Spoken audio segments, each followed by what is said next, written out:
Good afternoon, you beautiful people here today on the YouTube airways. Let me do a quick mic check. 1 2 1 2.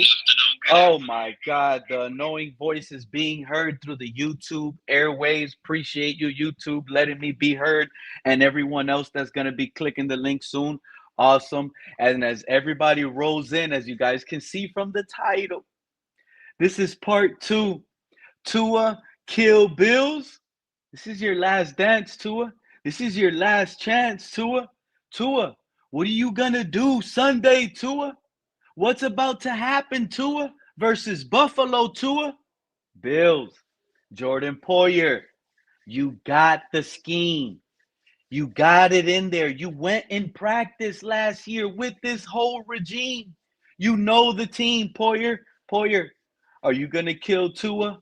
Is it going to be you that kills Tua, a 50-year-old safety that bounced around, came through, scoped out, went back to help out?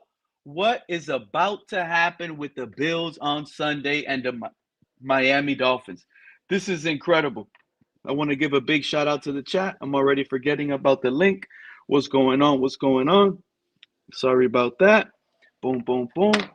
We sharing that real quick. Go over here. Boom, boom, boom. Hopefully everybody's Friday is beautiful today, by the way.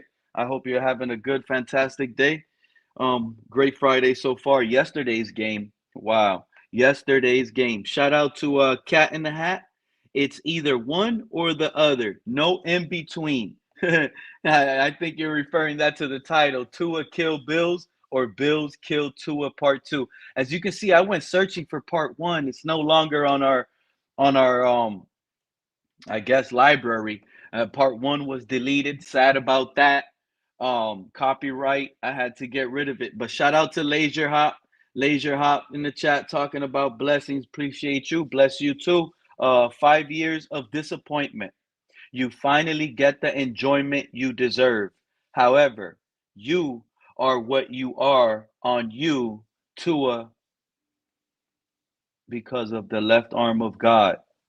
Shout out to Leisure Hop, left arm of God. You are what you are on you too, because of the left arm of God. That's kind of, I got you, my guy. Mr. Polk in the building, appreciate you. Show support to my guy Grumpy.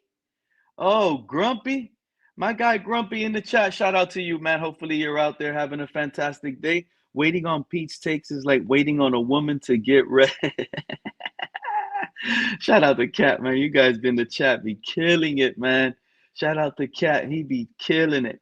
CRR, see you, John. We are going through a long purge of the Dolphins, it seems like to me. It may take through next season to get everything done right since we not purge it this year. John, it's a wrap, bro. And if that is Ross makes the right decision. Pete, who are these people by the telephone? Pete, who are these people by the telephones in your stream thumbnails? The people in my oh, shout out to those people. That's us. Those people on the thumbnail, that guy with the cap that looks like a coach, that's us. That's fans stepping into a football world and just clicking the link. The payphone is the link. Boom. Everybody comes up, talks Miami Dolphins, talks football, NFL rumors going around with other fans and their teams we need to know about, news and more. For example, I just saw the press conference. Rasul Douglas will not be playing Sunday, which is probably a great move. That's Champ Kelly waiting on those Tua trade offers coming to pour in. Pete dabbling with AI. You got it. That's AI created. They look real. That's funny. They look real. This man ain't even on camera, spends 10 hairs and makeup. We need Tua to hold Pete accountable for his lack of punctuality. Cat, what's going on? Thank God it's Friday. Yes, yes, yes. Appreciate you coming through. Nightmare, what's going on with you? I see all of you in the chat. I see all of you. Let's get this party started. Not sold on Broncos at all. Laser is saying Tua made you on YouTube. Laser is saying Tua made you on YouTube. You know what, Laser? That's what I was like when I kept reading it, I was like, that's what he's trying to say, but it really didn't. It kind of threw me off. But how 9,000? That's exactly what I was like trying to like, is that what he was saying? That's kind of like how, and you know what, Laser, you're probably a 1000% beginner. Honestly, that's you know what? If it wasn't for these two Aneers, let me explain to y'all. I would have been a chat soldier just like y'all. You see, this stream created itself because of these two Aneers. You see, two Aneers think they could throw rocks at a glass house and then the glass won't break. The reality is, Tua really made me like kind of like go on YouTube and go because I kind of like got shadow banned by every channel. You remember all those channels? It was 35,000 of them, and all of them were singing the same tune. And it was just a few of us trying to go around that were really Dolphin fans that said, "Don't buy into this. This is a bad apple. It fell off the tree, worms everywhere, infected worms." And people didn't like the takes. But it's funny now, the same guys that didn't like the takes, they're spewing those same takes. But the reality is our voice kind of got disrespected and some went personal with their little football and their little Tua takes. And the reality is, yeah, I had to find a way to turn around and get back at these Tuaneers because they had no opportunity for us to be heard. As soon as we went around, they blocked us. It was just like that, and they were just able to speak on their own radio and do what they wanted to do. The gas station guy made YouTube deleted part one due to all the delusional takes. No, I must have deleted it to a side because of the fact that it said copyright claims on it. That's the only reason why I really delete videos. But that's about it. Tua kill Bills or Bills kill Tua part two. Um, Rasul Douglas. So he's gonna be out versus Buffalo. And I started thinking when I heard McDaniel about 30 minutes ago, I'm like, Rasul Douglas not playing? I'm like, okay, maybe McDaniel learned from the mistake from last year, letting Poyer play against Josh Allen, where we were close to winning that game. And that was included with Tua. Yeah, we had Tyreek. I know, I get it. We probably even had Teron Armstead. But the fact is, we were about to beat Buffalo. And Poyer does that PI to his boy to give him free 15 yards to kick that 50,000-yard field goal that he had to make. And they made it. And that was the closest win we had versus Buffalo. And that was included with Tua. And this is why this Sunday, if you heard that Mike McDaniel presser, you'll understand why. I mean, I might have to even play the clip. He's asked about Rasul Douglas and the other guy he was talking about injury. But then his McDaniel be spinning things and he is so confusing. And he starts talking about all the players. He starts talking about how at any point in the game, if the guy can't fully go or is not fully committed or whatever the case is, like, you got to go listen to it. It's around the 13-minute mark just for you guys to get the stamp and just go ahead and listen. And this man is like sitting here turning around a simple question. He just turned it around and made it about a team and started saying, if you can't go full go, we might have to make some changes. And for some odd reason, he turns around and says, yeah, Douglas won't go after saying that whole thing.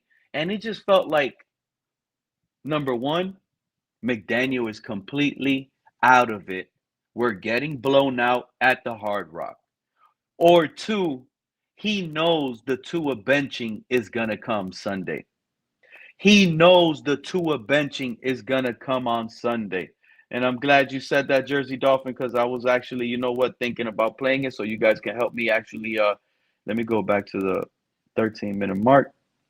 Boom, boom, boom. I'm searching for it here. Shout out to Jersey Dolphin. 13. Boom, boom, boom. Just keep it moving. Hold on 1 second. It was not something that was told to me. Like, that's their space, and they want it clean. And how they do that, I'm cool with, but it wasn't really on my radar at all. I was looking for the two veteran safeties, Iffy and Ashton, and for DS Rich for Sunday. Okay, so the question was, how does it look like for D. Eskridge, Ashton Davis, and others? And listen to this. It just seems like he's out of sync and he's ready. Like he just wanted to say Tua's about to get benched. I can rule D out. And then, it's an important day for Iffy and Ashton. So it's if you haven't noticed, there's a lot of things that are going to the clock this week. A lot of guys. Here it goes. You hear him, right? A lot of things that are going into the clock this week. Listen. If you haven't noticed, there's a lot of things that are going to the clock this week. A lot of guys that really want to play, but fortunately our team for the most part understands how you have to go to the game and be able to put yourself in a situation to play 4 quarters, and if you can't go 4 going into it, you're costing the team. So you have to be very intentional, very communicative, and very honest up until kickoff. So we're working through that.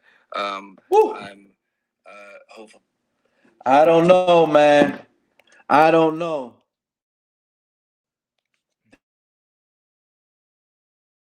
That to me, I get it.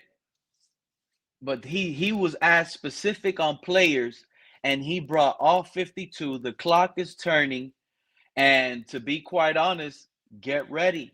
Get ready for the shakeup. He said a lot of players want to play. There's guys in that locker room. I know it was funny to be positive on the stream yesterday or the day before when I was saying we're going to beat Buffalo, the greatest story ever told. I just wanted to be a little funny with it, but the reality is Mike McDaniel is not, like I said 2 live streams ago, is not going to bench Tua because the game is out of bench Tua because the game is still available to win, and Tua is just not giving us the best chance to win. Like I said, based on his previous post-game presser, when that's what he said, Tua will be the starter until he doesn't give us the best chance to win. And people are sitting here wondering, well, we're already 2-7. He hasn't won anything. But that's just the pressure that he's on now. So expect the benching to finally happen coming soon. And welcome, Joe Riss. Good afternoon. Appreciate you on this magnificent Friday. Buffalo Bills coming in. This is Kill Tua, or Bills Kill Tua, or Tua Kill Bills final dance. That's how it feels, part 2. Yeah, I'd agree with you, man. It's a shame that we won't be able to see one of the other guys get like a full start against the Bills. See if they can do it at home. They'll probably get a half, maybe 2/3 of a game if Tua does get benched. And then that's gonna kind of like, are you gonna blame them if they come in and not play well versus the Bills? No, but I don't know. Like if we keep losing and we really are a top 3, top 4 pick. What up, KP? And then I wanted to be a QB at that point. I don't want to work with what we have. But if we have the opportunity to, Yeah, but Joe, aren't you just worried that because of desperation, we're going to select a quarterback and it's not going to work out? I don't think it needs to be desperation. Yeah, the time for desperation was about 3 games ago. We're past that. I think, and I mean, we don't even have to go a QB this year. We can still be, so it might be a long exit with Tua, right? Like he may still be around next year, but just kind of benched or there, but a QB battle every week. Yeah, the time for desperation is gone. It's now time for experimentation. Who's going to stay on this roster next year, Yeah. I'll tell you right now, KP, those guys that trade were being spoken about that supposedly they're safe. Those guys aren't safe. Those teams offered what they offered. Those offers are going to be on the table with Champ Kelly or the new GM that comes in. And if it is a new GM, that GM might sit here and say, Waddle, y'all didn't accept a 1st and a 3rd from the Broncos last year? Are you guys crazy?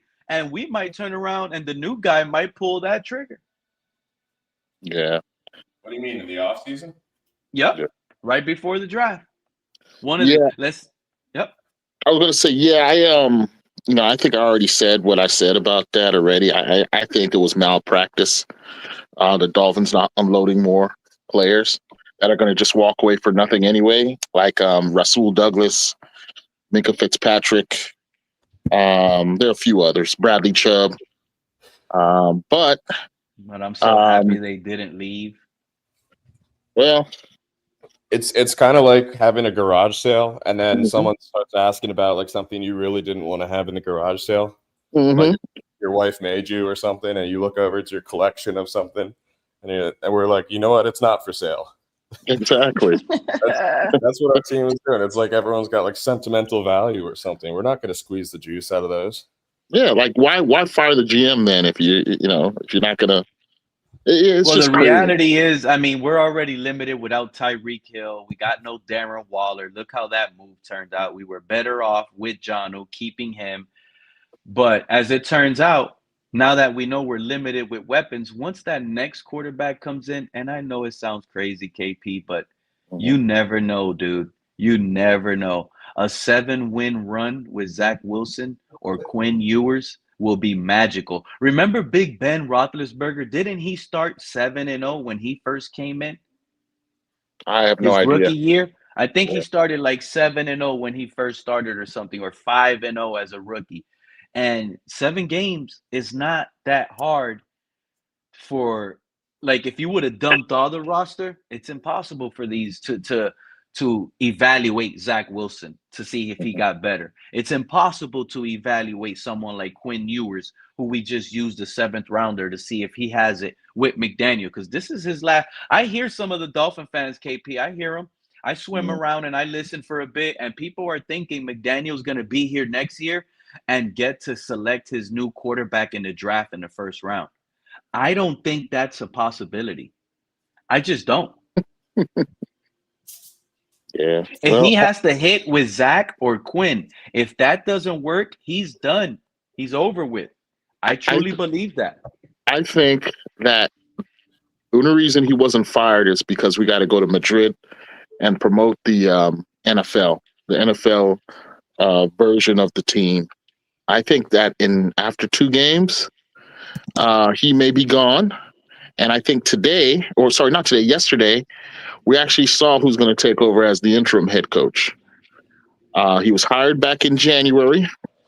This is just a theory. This is just a theory. Again, I'm not saying I know anything here. This is just me thinking. I think yesterday, a certain coach on our staff gave his first ever press conference out of the blue. Now, I could be wrong if like every coach is contracted to have at least one press conference during the season, and maybe he was just fulfilling that obligation. So I'll be wrong if that is the case, and I admit that that might be true. But I found the timing of Robert Prince. I don't know if you saw Robert Prince, the wide receiver coach's press I conference. didn't I didn't watch the video, but I saw that he does have one out. Right. So I thought the timing was weird. And then when I actually sat back and listened to the guy and watched the guy, he seemed like a pretty astute fella, who would handle something like that well. That was my impression. Not that, I know it all or anything like that. I just, as I watched it, I said, you know what, this guy may be future head coach material. And then I said, you know what, maybe they're introducing him to the media now because he's the guy who's going to take over after McDaniel is fired in 2 weeks. So I don't know. That was just a thought, just a theory. I'm not saying I know, like other people will tell you they know there's going to happen. Nah, No, I have no, no. but at the There's end of the day, it no makes a lot of sense. Shout out to Liz for pulling up in the building. Good afternoon to you and Rich, Liz. But it makes a lot of sense. Robert Prince, has he ever been a head coach, KP? I don't. I know. I looked it up, but I didn't really look I that don't think deeply. he's ever been a I head don't coach. think so. I So don't think it's the so. perfect guy He's a to player, to right? to sit here and say, you know what? He's the guy that's going to be interim head coach because let's just face it, he worked his butt off. KP, what happened this offseason during offseason training camp and OTAs with him and Tyreek Hill? What were we hearing? How good of a motivator is Robert Prince that for the first time in Tyreek Hill's career, this is the most he's ever been inside of the building all off season, never missed a day with new coach Robert Prince. That's a good point. There's That's a things. really good Yeah, point. He there's did things to he look did back at reverse now. he did reverse that trend. It looked like Tyreek was headed out, and then all of a sudden he turned back towards the Dolphins and was very apologetic. So maybe this has something to do with it. I don't know. That's just, but yeah, you bring up a good point. Yeah. Now, I'm thinking this guy's a heck of a motivator, and he knows how to get these players back into their game. And Tyreek all off season, I mean, we saw it. The man was training every single week during the off season, training, training, training. And we're sitting here complaining, like, why isn't he training with Tua? Why Tua isn't next to him? And we're taking the light away from guys like Robert Prince that was there, right there, shadowing guys like Tyreek Hill and keeping him in line. I like Robert Prince now. You know that? The fact that he could turn Tyreek Hill around and make him full go like that after he was leaving in week 18, that's a good name to be an interim head coach. I like that. I like that guess. Tua blows chicken. Deuce Well, goose. if anything, this Shout out Deuce. organization has done a really good job of identifying future successful head coaches through the interim position. When you consider Todd Bowles, when you consider Dan Campbell, even when you consider, I think Dan Rizzi was interim head coach at one point. I believe he's the DC defensive coordinator for a team right now. So Shout out to Aquavision. He says AJ Epinesa is out. They also have a lot of players on defense out. And I know that we've been through this thing before. Tua really doesn't take advantage of injuries on defense. But hear me out. That right there alone, knowing that the Bills are fully injured on defense, missing key pieces, could that frustrate Mike McDaniel more, knowing Tua can't move the ball versus Buffalo and maybe make him bench him earlier than expected? Is that like a scenario where, man, that will pressure him to bench Tua a little bit faster if he's struggling against the Bills' backup defense?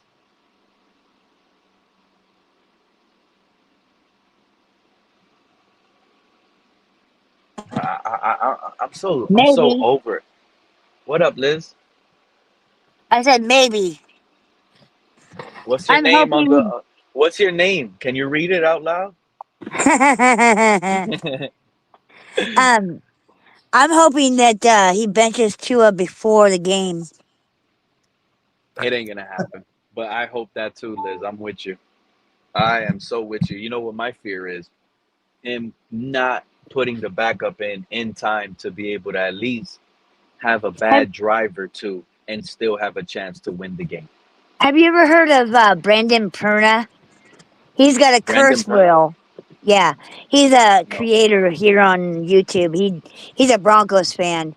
I watch him and Tom Grossi just for shits and giggles.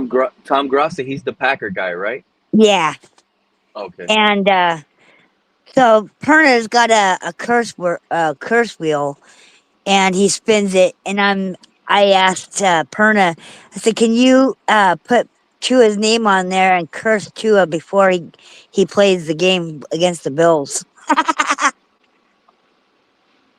Wow. Chop Robinson is missing Sunday versus the Bills over a concussion, bro. Over a concussion, bro.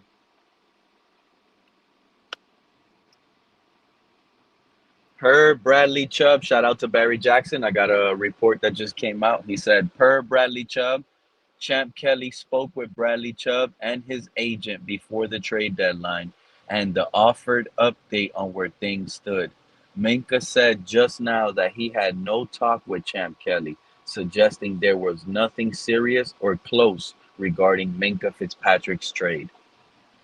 Told y'all, Minka's gonna turn around and retire a Dolphin.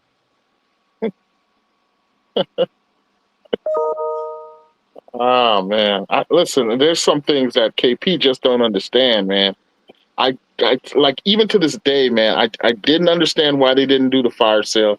I don't understand why any player would want to play for this team right now on both sides of the ball. Honestly, in my opinion, Well, we're a shit show, man. We are we're an idea of a team. we exist better in the theoretical world than actual playing of football. It's I don't know, man. I guess I'll stand alone on that. But But we got names like Ollie Gordon, I like Ollie Gordon. I do like Ollie Gordon. Kenneth Grant, Yeah, there's some good pieces. There are some good Salvanea. pieces. I just don't know why they want to play for this team at this time. That there's is so the team is so young, KP, in their first, second, some just entering their third year. They haven't. This team has been so Tyreek Hill and Tua centric. Now that that's over with, now there's an opening for that next name up. You get me, KP? Who's going to be the star now? Who's going to take over now? Is it going to be Zach Wilson? Or is it going to be Ollie Gordon erupting versus Buffalo out of nowhere? Waddle, can you handle that? Are you able to have 12 targets per game, get those 9 catches, and get us major yards in opportunities to get Mhm. into scoring range? Where's that next star name at, KP? No, Because honestly, it's been hidden mhm. behind Tua and Tyreek. Now honestly, every time you see Ollie Gordon on the field, he looks like a legitimate big time back who just needs volume. Who just needs Doesn't he volume. look like he loves this Mhm. game? Doesn't he look like he just wants to make his name? Yep. I mean, Doesn't he look like he's the next star up? injuries and fumbles will ruin a running back's ability to play. Right? They'll get benched. But every time I've seen that guy touch the ball since we drafted him, he looks like a back who's hungry for yards and has the ability to not just a good back, but a really good back. So I'm excited about Ollie Gordon on this team. I really am. Yeah. And I don't think there's going to be quit in this team, no matter how bad the turmoil is with Tua and McDaniel, because of the structure of these guys. They got to keep playing. They got to keep going. There's no names, KP. Who is Patrick Paul? Nobody knows him. Who are these guys? Nobody knows them. They don't make plays. They got it. Now it's time for a Miami Dolphin player to make their case. Jalen Waddle right now, the way it looks, he's actually being spoken more about of his regression than it is of stardom. So his stock is like at a standstill. He's flatlined right now. He's desperate right now. He needs to have a like 3, 4, 5 game stretch where he's just on fire. Waddle, if he wants to pick that penguin up and slide on ice, he needs to turn around and have big games in these upcoming weeks. Because and I get it, last week what he had his first 100-yard game, or it was close to it, but it just didn't feel like nothing was explosive. You could remember the game from last week and be like, man, what play really helped us win the game? That's not what I mean either. I don't want no bubble screens, you getting 12 yards, yak, and nice job on the juke. No, I'm talking about winning, stacking the wins, and the wins are coming in because Waddle is electric out there. That's what we need. And if that's not happening, who's that next guy up? I don't see it in Nick Westbrook-Akini. I don't see it in Malik Washington. I'm going to be honest with y'all. Those guys, no bueno. But now Taj Washington, he looks like he can have some juice. He's kind of Devontae Smith in a way. He's skinny, but he has some good movement in him. And I know he fumbled, but I know his movement looks really solid. I know he can make plays. He just needs a good quarterback that'll get him the ball. So we'll see. There's Taj Washington to look up to. This new tight end, Greg Dolphins, finally looks like a real tight end. Like, we actually now have a real tight end. We waived Tanner Connor. That's another thing. All these projects that we continue to try to turn out to, we got Tanner Connor, an ex wide receiver. We're going to turn him into a tight end. You guys haven't even figured out your quarterback to you be wasting time on other positions. If it's other positions, let them be their position. Draft them. Stop trying to get guys that can move around. Oh, I'm going to draft this guard because he's played tackle and he's played guard and he's played center and he's played defensive tackle. That means he can't find a spot. Stop going after these projects. We need solid guys, man. We need solid guys. And we're going to probably more than likely find out who this team is Like McDaniel pointed out, it's about the 53 guys on the team. It's no longer about Tua anymore, as you guys can see.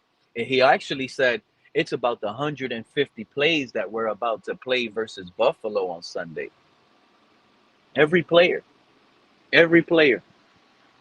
He said we need every single last guy to win versus Buffalo. What's our I starting wish off we this I week? wish, you know what, Joe? I wish we would have had a beat reporter or a columnist, like they like to call themselves, or a journalist, or just a media member with a tag on their chest. Like those guys that sit in front of the Mike McDaniel. Why didn't they sit here and say, Mike McDaniel, I understand everything you just said, but have you seen the Buffalo Bills injury report on defense? It looks like you could take advantage of them if you just play regular football. You don't have to be so safe and have to worry that all your guys need to contribute for the win. Your offense, where's your offense? Make sure your offense goes out there, right, and puts up 28 minimum. We're at home. It better be in the 30s, but at minimum, it better be 28. Why they ain't pushing that? It's a good I question. don't get it. I don't get it. I didn't. So what did they talk about with him? Our injuries? Injuries and a little bit more injury. That's all these media guys. They don't. I don't know what's going on. They don't got no questions. They don't sit here and they already mad at McDaniel. They're already writing articles about him, talking about he's gonna get fired. You're standing in front of him. Just keep hammering. If you want to hammer on the internet and on your articles, now you want to sit in front of him and ask nice questions. These guys are such hypocrites, bro. Those are the guys that should be stealing our takes for the questions they ask. They Yeah. do. That's the thing. And what do you think about Omar Kelly's unwavering support for Tua as a good quarterback? He's still advocating to this day that we have a top 15 quarterback. He said on one program that he's seen Tua throw the ball 45 yards on a rope. I'm like, when? That, I mean, it's He probably seen it in his Top dreams. 15 or is he 15? 45 yards on a oh, rope. 1-5. Nope, 15. it is delusional. Yeah, but how could somebody so prominent for a major periodical be out there saying such nonsense, which is obvious to anyone who watches? It's crazy. It's crazy talk. It's probably taking psychedelic mushrooms. Or he's on the payroll. That's what I was about to say, KP. I think Tua went in his He's bag. protecting his spot. Yeah, Tua bought him a Prada man purse, and he's like, "Oh, thank you so much." I think it's a mix of 45 that. yards on the rope. I think it's a mix of that and the fact that Flores was so mean to Kelly. So I think Kelly had a personal vendetta against Flores. Yes. And Remember when Tua called Brian Flores a terrible person? yeah, Omar was a major part of legitimizing that crap. And That man, man called Tua called Brian Flores a not a bad football coach. No, he said he's a terrible person. Ah, wow. yeah, see, when you go there, I think that's beyond sports reporting. That's character assassination, and that's what left such a bad taste in my mouth about that stuff. Yeah, this Omar Kelly stuff is crazy, man. What did Omar do now? Kelly. What up, Anthony? Omar, he said that he's seen, KP said that Omar said that he's seen Tua throw 45 yards on a rope. On a rope. What is Omar smoking? But that's the thing. It doesn't stop, Anthony. How you feel about that? It doesn't stop. This is going to be another scenario where we're going to keep on. And you know what? And you know what's going to happen, right, Anthony? And let me explain why I'm glad KP brought this up, because this is important. Omar Kelly isn't just your average guy. He's part of the team pretty much. He's going to be there. So the reason why, and shout out to Scar 305. I'm glad my guy came through up. He ain't don't come up much, but thank you for coming up right now. This is why I was gonna say about Omar Kelly. It's important they hold him accountable and pay attention, because you know what would just happen? The next quarterback we draft, it can be like they called me in the chat, boo boo for foo foo. Remember yesterday they called me on boo foo for foo foo in the chat? It could be boo foo for foo foo we draft next year in the first round. And we all up here could know he's not good. He's 5'1". He runs a 9.3 in the 30. We know it's terrible. But Omar Kelly, since he's there, he's gonna write articles selling it. Fans are gonna accept it, see it, and then that is what will prolong us from being actual like an open quarterback competition. That's why I'm concerned, guys. I'm so worried about drafting a first round quarterback because I'm tired of us being hung on our quarterback for so long. Yeah, I think it's just best we get a second rounder, a third rounder, so we don't have to treat them so high and understand that it doesn't have to be here Brandon forever. Thorsby from Cincinnati.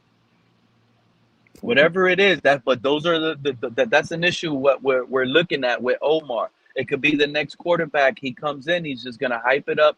The media guys included with him, they're all gonna hype it up, and there's really nothing wrong with it. But you just got to pay attention. Elaine to me, Pay attention. Poupard to me doesn't hype players up. He seems like he's more of that. He tries to be objective. Yeah. He's not a Dolphins fan. Yeah, I don't like that. But one thing I don't really like about Poupard is he's like what you said, that being objective part, KP, could also make you seem like you're just trying to stand in the middle. Oh, no, I never said Tua sucks, but I never said he was great either. Yeah. You know what? Oh, go ahead, Liz. With, Sorry. You know, with Omar Kelly, the more he props up a friggin' quarterback, you can tell how much of a trash can that friggin' quarterback is. It's self-evident at this point. And Pete, to what you just last said, I don't really care where we draft a quarterback like you. I would prefer that we get the best possible quarterback in round one. But I think, we did that with Tua. We did that with Tannehill. They were both first-round quarterbacks. The problem I have is when it becomes apparent that the quarterback is not good, right? This organization has to be willing to move on, cut their losses and move on. And that's the problem with this franchise, in that they try to force things. They don't take it seems like they don't take objective criticism very well. They think they know it all. That was evident. That was evident in what happened at the trade deadline. Snap. Fred came in about to be breaking jaws on camera. What's up, Big Fred? What up, Big Fred? What up, Big Fred? Jaw breaking season, man. We 2-7. It's over with. I'm about to go off on everybody. Fred's looking like a right South Park. Looks like you're feeling better, man. It's good to see, man. We got to see you back up and running. Hey, what's up, man? KP, I'm joking around, but Fred looks like Chef from South Park, kind of. Oh, damn. You know what? I don't know if that's good or bad. Shit. Yeah, I don't really watch South Park, so. But what's good? What's good, family? What's good with the family up here, bro? We're at the dance. We're celebrating. Here, I'm gonna pass you the shot of champagne. You sipping on some champagne right now. Let me ask you a question, Fred. Well, the reality is, some of us are concerned. By the way, before you ask away, KP, let me fill Fred in. No, go it's Tua kill Bills or Bills kill Tua Part 2. Think about it. Bills killed Tua. We're Josh Allen's bitch. We're Josh Allen's bitch. Yeah, but Fred, like Anthony said, they killed him. They killed him 1.5 times. 1.5 times. Yeah. He returned from the dead. He's Lazarus. Fred, how'd you feel about the Dolphins not making many moves at the trade deadline? I haven't heard your take on that. I was disappointed, KP. I thought they would do something, man. You know what I mean? Something, man. Like, come on, man. Like, no moves, bro. Like, come on, man. No, Chubb, Didn't do anything with Chubb. Didn't do anything with that. You know what I mean? But Like it's Fred, boring, bro. that Like me and they're KP talked about. boring, bro. Yeah, me and I'm KP talked glad about nothing this. happened. The issue with this franchise is we overvalue our damn players and not being realistic on, like, I like Waddle, but he is not a first round value. He's drafted in the first round, but he is not worth a first round pick. Maybe at best, maybe a conditional second or a third, but not a freaking first. He no rational GM who, even if they're desperate for a receiver, is going to pay a premium for a number 2 receiver. And a guy who gets injured a lot. Yeah, he is injured a lot, man. But And that comes however, in with that contract, even though his cap hit this year is pretty good, in the future it doesn't look worth it. So Anthony, I I'm mean, not I gonna mean, say you're I mean, wrong, what do you but call you're injured? spot on, bro. What do you call injured, Pete? I mean, like he hasn't had a season-ending injury. I mean, he's Right, missed that's true. That is he's true. missed he's missed maybe 4 games. You know that's nothing He's too not serious. I mean, reliable, Fred. In the fourth quarter, when you need him, he's on the sideline because he okay, limped with an but you know injury that's two possessions ago. this quarterback we got, bro. That's this quarterback. If you ask me, bro, Yeah, I, that has I a lot think to do with it. I think Waddle's one of them guys, man. Waddle I done is a seen hard that dude. man jump up for a catch, land on his back, and be out two possessions But because of guys, it. can you say Nah, that's bro. more like, look who he's learning from. Tyreek is like that. He if he doesn't get what he wants, he's gonna fake an injury to get out of the game. Tyreek was like that in freaking Kansas City. That's why they traded him and didn't want to pay him, because of the fact that he would, if he didn't get the targets he wanted or what he wanted from Mahomes, he would complain and fake injuries to get out of the game. I don't know, man. I just think under a real good quarterback, Waddle's even more dangerous, man. And like everybody on this offense, if you ask me, a lot of players I just want are one of our handcuffed. quarterbacks to win. There, a lot of players are handcuffed in this offense just to the That's fact true. that what kind of Uh, quarterback they're playing with, yeah, bro. I was actually on a space with Ali, and we were talking about this actually, and one of the people on the spaces said that it's McDaniel is is staying with Tua because the other 2 quarterbacks behind him are not that good, so he has no choice but to stay with Tua. But I was saying this, that to me, I feel it's more financial than anything. It has nothing to do with the quarterbacks behind him. It's more the financial. He's not You gonna. guys are It's spot on. You guys actually, Fred is spot on, Anthony, and some of the guys in the chat, delusional patriot that I just seen right now. Now that I'm thinking about it, imagine someone like Tom Brady with Jalen Waddle in the slot. There you go. There you You see go. what I'm saying? Matthew Stafford right now. Imagine him in the slot with Waddle. Waddle will be dangerous. He's Now, almost Waddle, unstoppable. He's better than Wa- Edelman. He's better than Julian Edelman would have ever been. Think about listen, that. Waddle is a dangerous weapon. He's legit. He's a legit He is. dangerous wide receiver. He can break a game open. But But his I skills, think that but you're not afraid of him going over the top, so you're taking away his underneath routes quicker. no, but the thing is, he got the speed and the agility to if he runs to run good routes and get himself open constantly. He's like a Jackson Smith and Jigba, right? An older version. But the mitigating factors with Waddle are he's got that injury proneness, and then his hands can sometimes be inconsistent.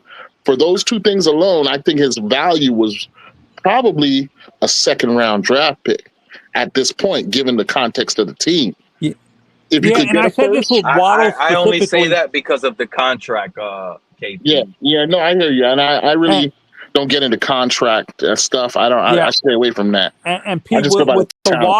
with the Waddle thing, KPN and Pete and Fred, to me, Waddle to me, I said this, and people said I've been wrong and stuff, and I've said guys like Waddle and Tyreek, even though you're throwing, because of the quarterback, you're throwing it in the middle, and it's not the injuries to me for Waddle has to do with him going in the middle. He's at max 198, and I'm being generous.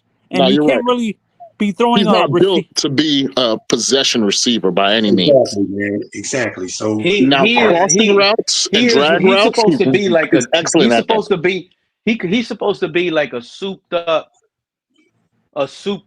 either Julian Edelman or the other one we had. What's the other guy's name? He reminds me of Keenan Amendola. McCardell.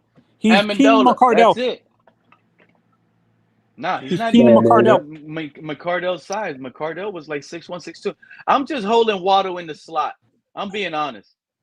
Holding him in the slot, crossing routes, moving him in motion. And this drafting, to me, I blame the drafting of small receivers on our damn GM. Our damn GM wants to make signing and drafting small receivers is on Greer, to be honest, because he wants to make our quarterbacks comfortable, because that's what he was used to in college. Tua was all Tua threw to was guys that were at the max 5'11". None of his receivers were above 6 foot and stuff like that. Well, Anthony, I kind of agree with you, but I think you're overstating that just a teeny bit, right? Because I think another factor that you're not considering is Tua's ability to play with the bigger wide receivers who are dominant on the boundary, right? Yeah. Even when he played with Devontae Parker, the only pass that Tua would throw to Devontae Parker was the slant, the quick slant at that. So, and that's one of the reasons why Devontae ended up retiring after we traded him, because I think he got so beat up over the middle with that stuff. But Tua could not maximize his boundary skills. And it's not just Devontae Parker, it's Cedric Wilson. It's now Nick Westbrook-Akine. The only big wide receiver, even Gesicki, the only big target that Tua looked like he was building a strong connection with was Darren Waller. And that was a short cameo. You know what I'm saying? But he for some reason, well, I understand some of the reasons, but Tua doesn't have a good success record with those bigger wide receivers who, if they're even, they're leaving. If, you know what I'm saying? They're going to beat the cornerback just on physical alone. He's never thrown those kinds of reps. No, and it's funny you say that, because we have receivers that have some of the best separations, and the defense shade us inside, but yet we never get toe-tapping catches on the sideline like we used to with Brian Hartline. We're supposed to be eating on that sideline. Eating. We're not doing none of it. Yeah, because you ain't got enough zip on that ball for them toe taps. When's the last time we seen one of our receivers make a toe tapping catch on the sideline? When we lost Tyreek Hill, bro. That's when we seen it. Oh yeah, on that play. You're right. Scar 305, you got your mic on? Hey, let 305 hold up a second, man. I'm gonna say this, man. You could put yeah, you're good. I'm listening. You could put Waddle on the outside. You could put Waddle in the slot. That's how dangerous Waddle is, man. Like I said, he's handcuffed. The last thing you want is a quarterback that can stay alive, and then a secondary that has to keep up with Waddle, bro. That's the last thing a team wants to have to defend, bro. A quarterback staying alive and keeping up with a guy like Waddle in the secondary, bro. You don't want that. Yeah, so I don't think Waddle is, in my opinion, I don't think Waddle really fits this whole. He's got to be in the spot and timing. I don't. Yeah. He's good at it, but for me, he's more of a slot outside guy. You got to let him, be a little bit free. Stuff like that. I don't know, but this whole spot throwing stuff, I don't really think he really fits it. Hey, like 305. Let me say, hey, 305, man. Check this out. Now we see how Daniel Jones is playing, right? Come on, man. You put Waddle over there in Indianapolis with Daniel Jones, bro, and Waddle is tearing secondaries up, bro. I guarantee you. No, I feel you. That is true, because this offense, well, not the offense, but having Tua as a QB is really limiting what Waddle can do. Because And Waddle's let a me ask deep threat. y'all. Waddle's Yeah, a and deep let me threat. ask y'all. Would y'all consider Waddle a finesse guy or a physical guy?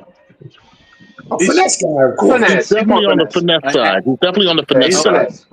And the reason I know he's on the finesse side, I just wanted to get y'all in tune. But the reason why I said that is pretty much because the next GM that we get, isn't that what he's gonna want to change?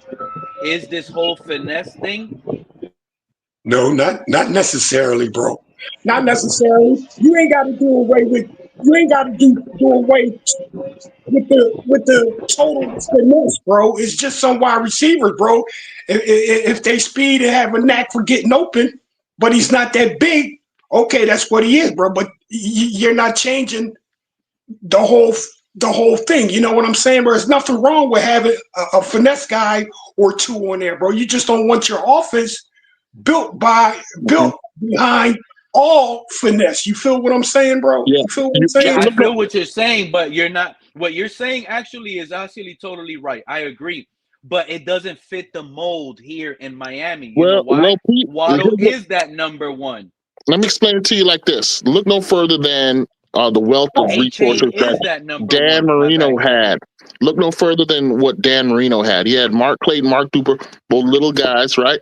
But then they were complemented by other guys like Fred Banks earlier on, Pruitt. These were taller, bigger, traditional ex receivers, right? But then even later on in Marino's career, when we had OJ McDuffie, right?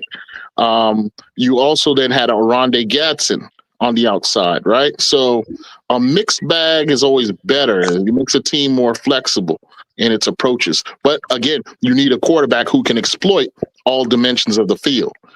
Part of the problem here was that we're playing in a restricted offense because of the limitations of the quarterback. So. Yep. Mm-hmm.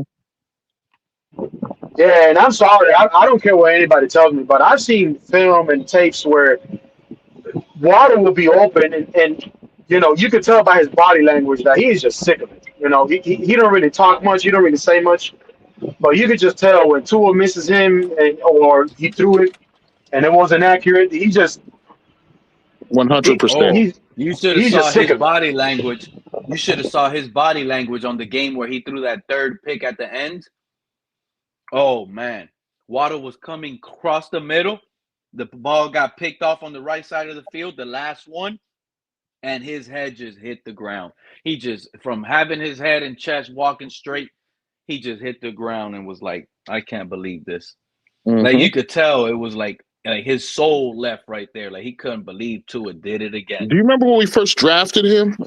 He was asked in like the first time, his first interview after being drafted, right, on who was better, right, Mac Jones or Tua, and he actually screwed up and said Mac Jones, which was a screw up at the time, right?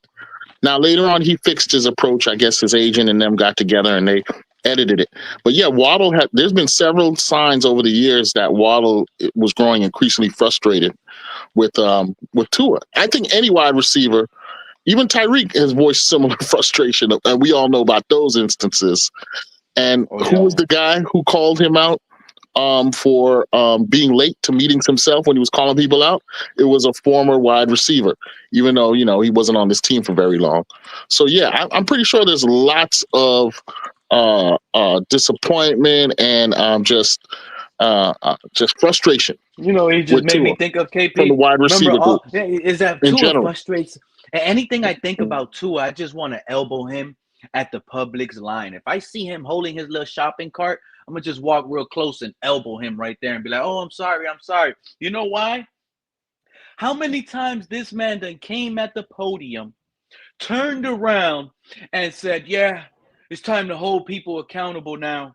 And accountability, and he wanted to use the big A word now, and accountable. Only one time this season that I hear one player hold the offense. He didn't even bring him up by name like Tua would. He brought up the offense, which was Jordan Brooks, but Jordan Brooks was the only one, and it was recently, like last week after the game, that said, "Yeah, we lost because of the turnovers on offense." But that was it. When have we heard other players say, "Man, Tua's messing us up. Tua must be better. This and that." He don't get that. Nobody. He done went off on the team saying he's going to hold everyone accountable, but the rest of the team hasn't returned that favor on him. That's crazy to me, man. That's crazy to me. Well, That's just him saying anything to just distract the fact that he's been bad, bro. and That's and all it and is, bro. I'm sure anybody who signed to the team, that's the first thing their agent discusses with them. Look, you're entering a team that has fired the head coach for going against this guy.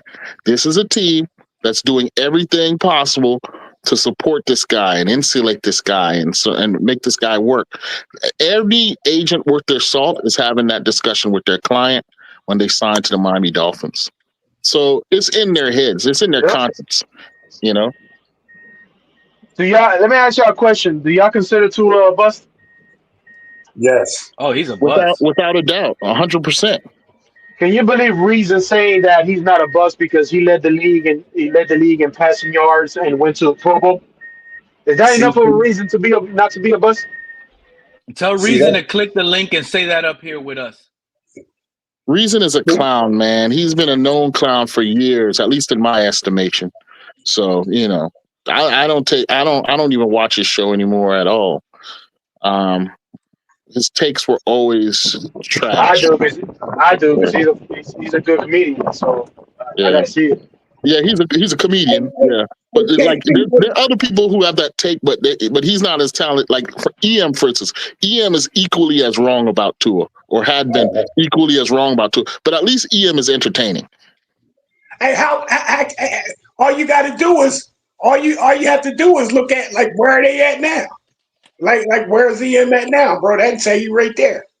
I'm sure if Tua was having big success, bro, he'd be up on his panel right now. That says a lot, Oh bro. yeah, he had been shadow watching, bro. He's listening, and so is Reason. Guaranteed. Guaranteed. Hey, what class quarterbacks Tua came into the league with, bro?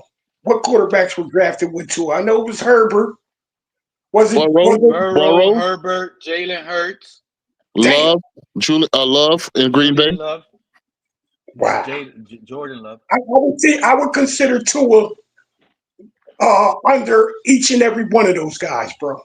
Under each and every one.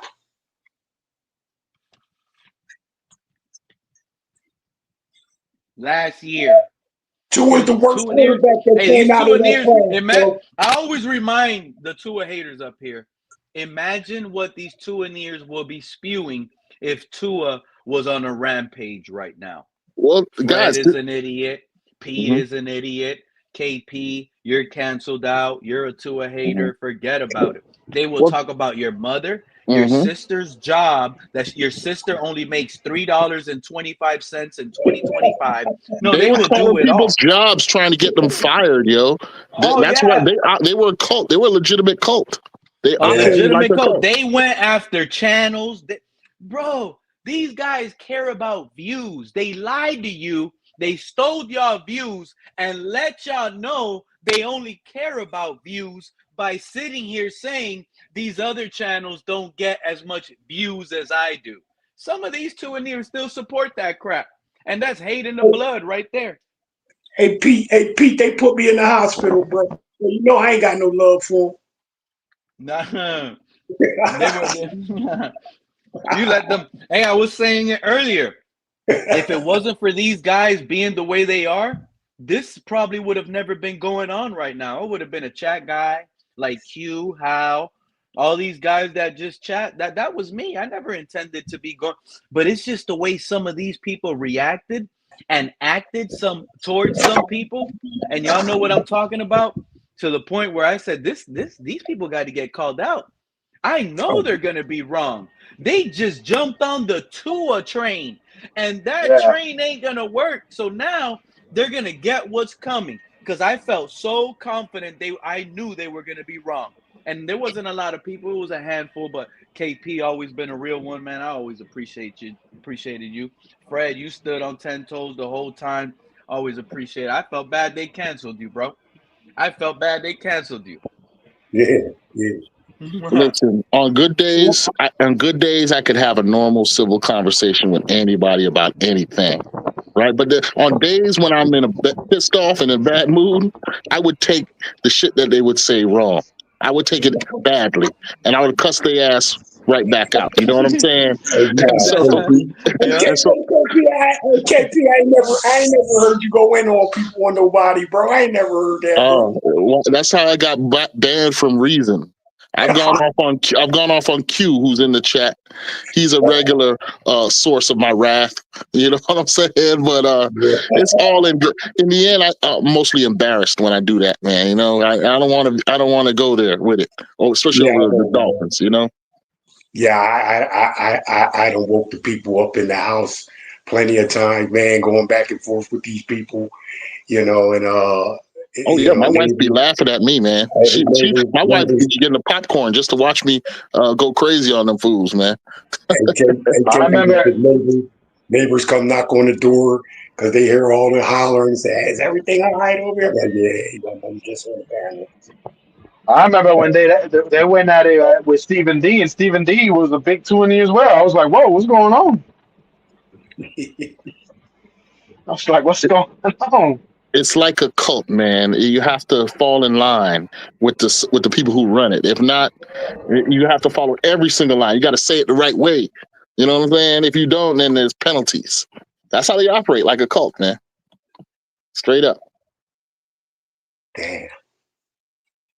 But you know, like I was a little kind of. That's why I like KP, man. Go ahead, Fred. I was a little kind of disappointed that the Dolphins ain't do nothing at the deadline, but then I understand it too. Like this team is going to be getting rid of everybody, man, and starting fresh.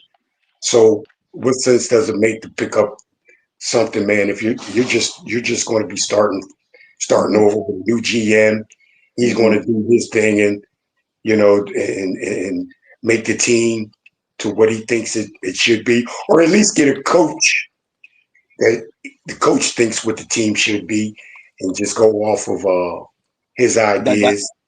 And that's why. That's why I understand them not making any moves, bro.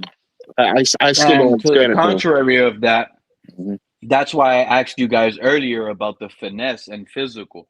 Because if we're gonna switch, we might as well push it now. Trade Waddle, trade A-Chain, get what you can get. Yeah, I was thinking, as soon as the new league year drops, as soon as they fire McDaniel, as soon as they hire the new GM, let that be one of the first moves you make. You trade A-Chain right before the draft during the offseason and Jalen Waddle. Trade them both and switch it up. More bigger receivers that can be that can do both. Run, block, and catch. That's all you need. I think you need to flip the whole offense, bro. Yeah, you do. I think you need a whole new offensive coordinator and him do his thing, bro. But see, that's why the firing of Greer was so unnecessary. Then, if that's what you're going to do in the offseason, I thought that the reason you put Champ Kelly in there is because you hire him on an interim GM basis so that he can set it up for the next regime to come in, and you want to give that new GM. You're going to be able to attract the best GM if that person knows that they got a wealth of picks. So you stock up with 5 third-round draft picks. You know what I'm saying? If that's all you could get, and a GM will say, "Oh, I could work with that, man. I could be real active trading up and down the draft if you flood the zone with multiple picks." But we didn't do that. I'm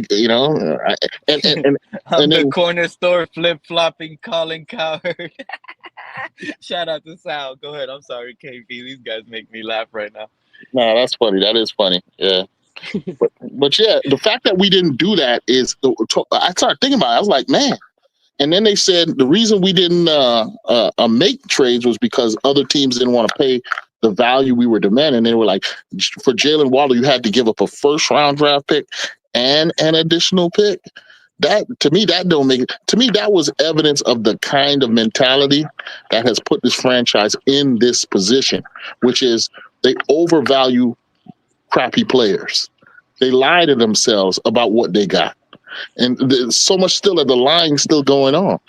They, you know what I'm saying? They're overvaluing what Chubb is. They're overvaluing what Waller is. They're overvaluing what every player is. I mean, yeah, we have some good players, some talented players. They're good. I'm not saying they're not good, but damn it, in this situation at this time, where we're going to have a new GM and possibly a new head coach, you want to do what we did in 2019: stack the picks and flood the team with new young talent on every position, and then let the best man win.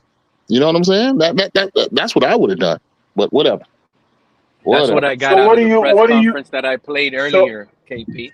It's open competition from here on out.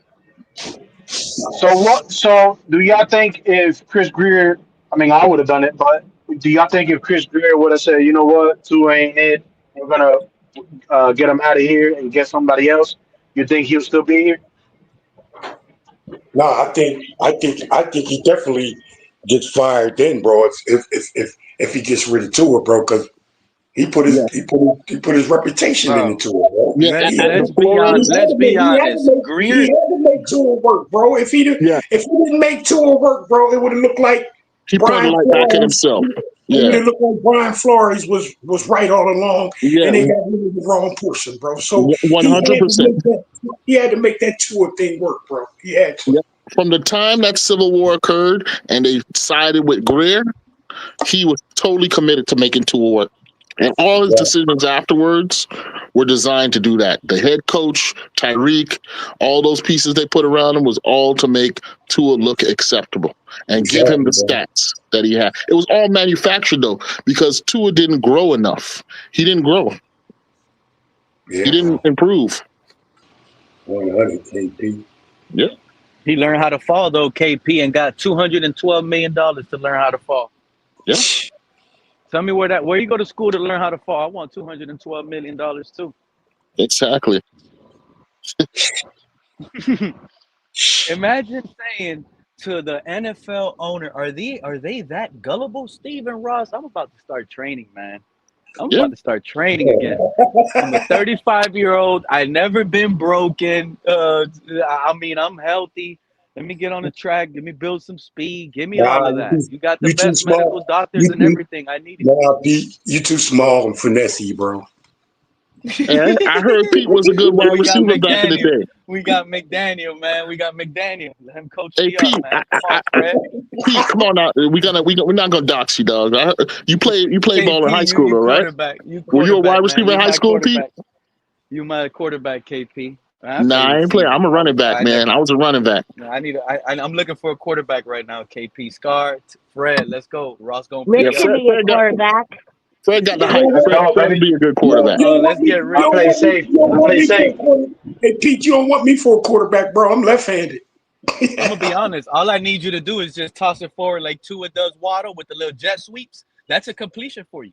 That's all I need 3 times a game, Fred. I'm gonna get 7 yards. Nah, I'm telling you, man, you ain't getting no passing yards, bro. Because I'm running with the ball all the time, bro. I was one of them dudes, bro.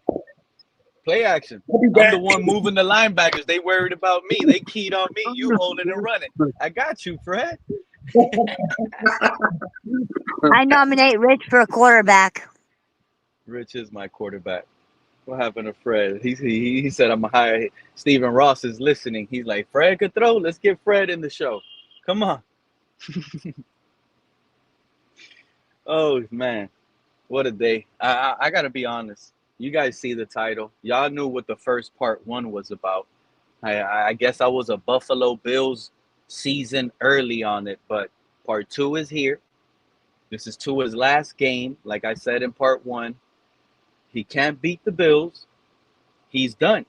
Let's just be honest. Mike McDaniel, Tua literally just came out of his mouth and said, we can never beat the Bills. We got to beat the Bills. We have nothing to lose. We got to go all out. It's versus the Bills right now. This is Tua's Super Bowl. This is Tua's Super Bowl. And I'm sorry to tell y'all, I'm actually worried that we're about to win this game with Tua. I don't know why. I could tell you why. Because I had this feeling versus the Baltimore. in that season when it was like the 5th game of the year and we started out crappy. And Tua comes in the second half and beats the Ravens with 6 touchdowns. That game, it almost felt like it was over with. It almost P, feels you over are with right now. P, you are aware that we're playing at Buffalo, right? We're playing the Buffalo at our home. It's a division That rival. hey, and today that's the Buffalo Bills now. Cause ain't no Dolphin Yeah, fan gonna beat it. yeah, but you know how it is, Scar. You throw all the stats away. Stats mean nothing when it's a divisional rival. This is us Yeah, versus the Bills. that's why when we played good the last game versus the Bills, I told everybody, I said, man, that's divisional game, man. The Browns have beaten the Ravens and the Steelers once every year for the last 3 years. It's a divisional game, man. It's different. It's way different than your typical regular game versus somebody NFC team or another AFC team that you don't have in the division. It's different. And what team you think is hungrier for this win right now? What team you think has more to prove in this game right now? The Bills. The Bills do, for sure. Yeah, Because they're definitely. they're contenders. The you know who's the teams that are on the top right now? You got the Bills, you got Patriots. Denver, Patriots. Colts. Who else? Colts. The Bills need to win. They need to win this game. As the AFC is a divisional. Plus, on top of that, they're Exactly. trying to get that home. They're trying to get that home field. So it's more for them than it is for us. Us winning, it ain't gonna do nothing but just hype up the two lovers and say that he needs to stay another year just because he beat the Bills. That's all that's gonna do. So now that's why this is where it gets tricky. If Tua beats the Bills right now on Sunday, you don't think that man is about to go on a run Nope. when you look at the schedule? Nope.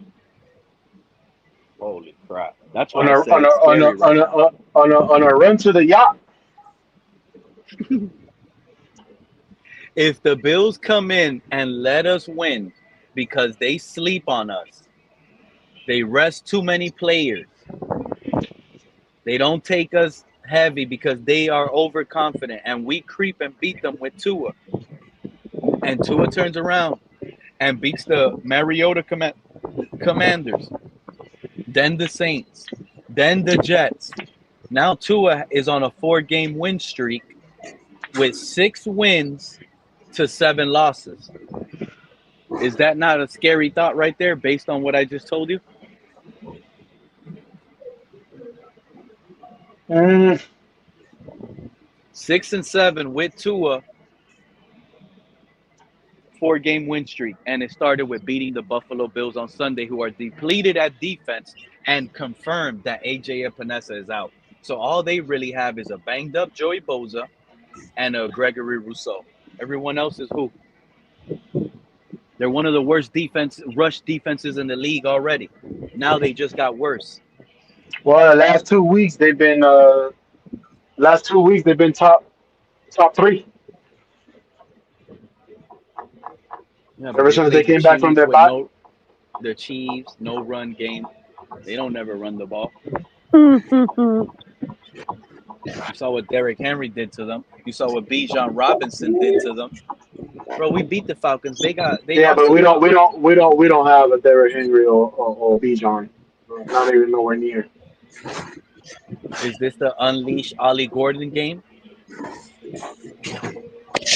Uh, I like Ali Gordon, but like I said last time, he's a little bit too predictable. You have him in the field, you know he's gonna run it. You ain't Yeah, you ain't you man. ain't Yeah. you ain't creating a passing game for him, and he's not doing no real route, none of that shit. You know he's gonna run the ball. Yeah, man. And then unfortunately, that's how that's how that's how figured out this offense is. Yeah, You know? Not when you hand it off 20 times to Ollie Gordon and you didn't see it coming. Everyone knew we were going to run the ball with Ricky Williams. It didn't matter. Yeah. Everyone knew the Titans were going to run the ball with Derrick Henry. What if this is the next guy up, that star that I was talking about? McDaniel has to go in his bag. If Zach Wilson and Quinn Ewers is not better than Tua, and I'm wrong on that, and Tua is the best quarterback, doesn't he need to go in the bag and start running that ball with Ollie Gordon? Just hand it off to that guy 20 times. That's what we really need to be doing every game till the end of the season. There is no need at this point. There is no need to be trying to make Tua Patrick Mahomes or none of that shit because he will never be that. Just run the damn ball, man. No matter what, just run the ball. Well, we did that last week, right? 3rd and 9 and picked up a first down, bro. Yeah, You know yeah. what? There's no way we beat the Bills with Tua. You know that? We ain't gonna beat, bro. We're running the ball on 3rd and 9s, Fred. Yeah. Versus the Falcons, you know. This is tank. Hey, how the hell we went from these Tuaneers went from tank for Tua? Now it's literally tanking with Tua. We're tanking with Tua, bro. We're handing it off on 3rd and 9.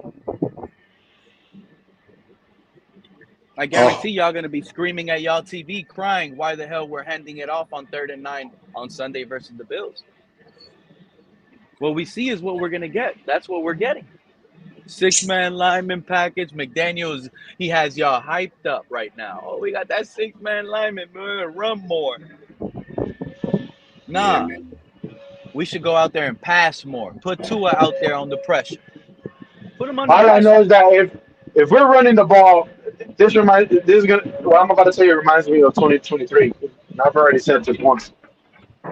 If we are having a good day running the ball, the Bills will come out in the second half, and they're gonna have that run stop formation, and they're gonna say Tua's got to beat us, just like 2023. They're gonna say we're gonna come out in a run formation.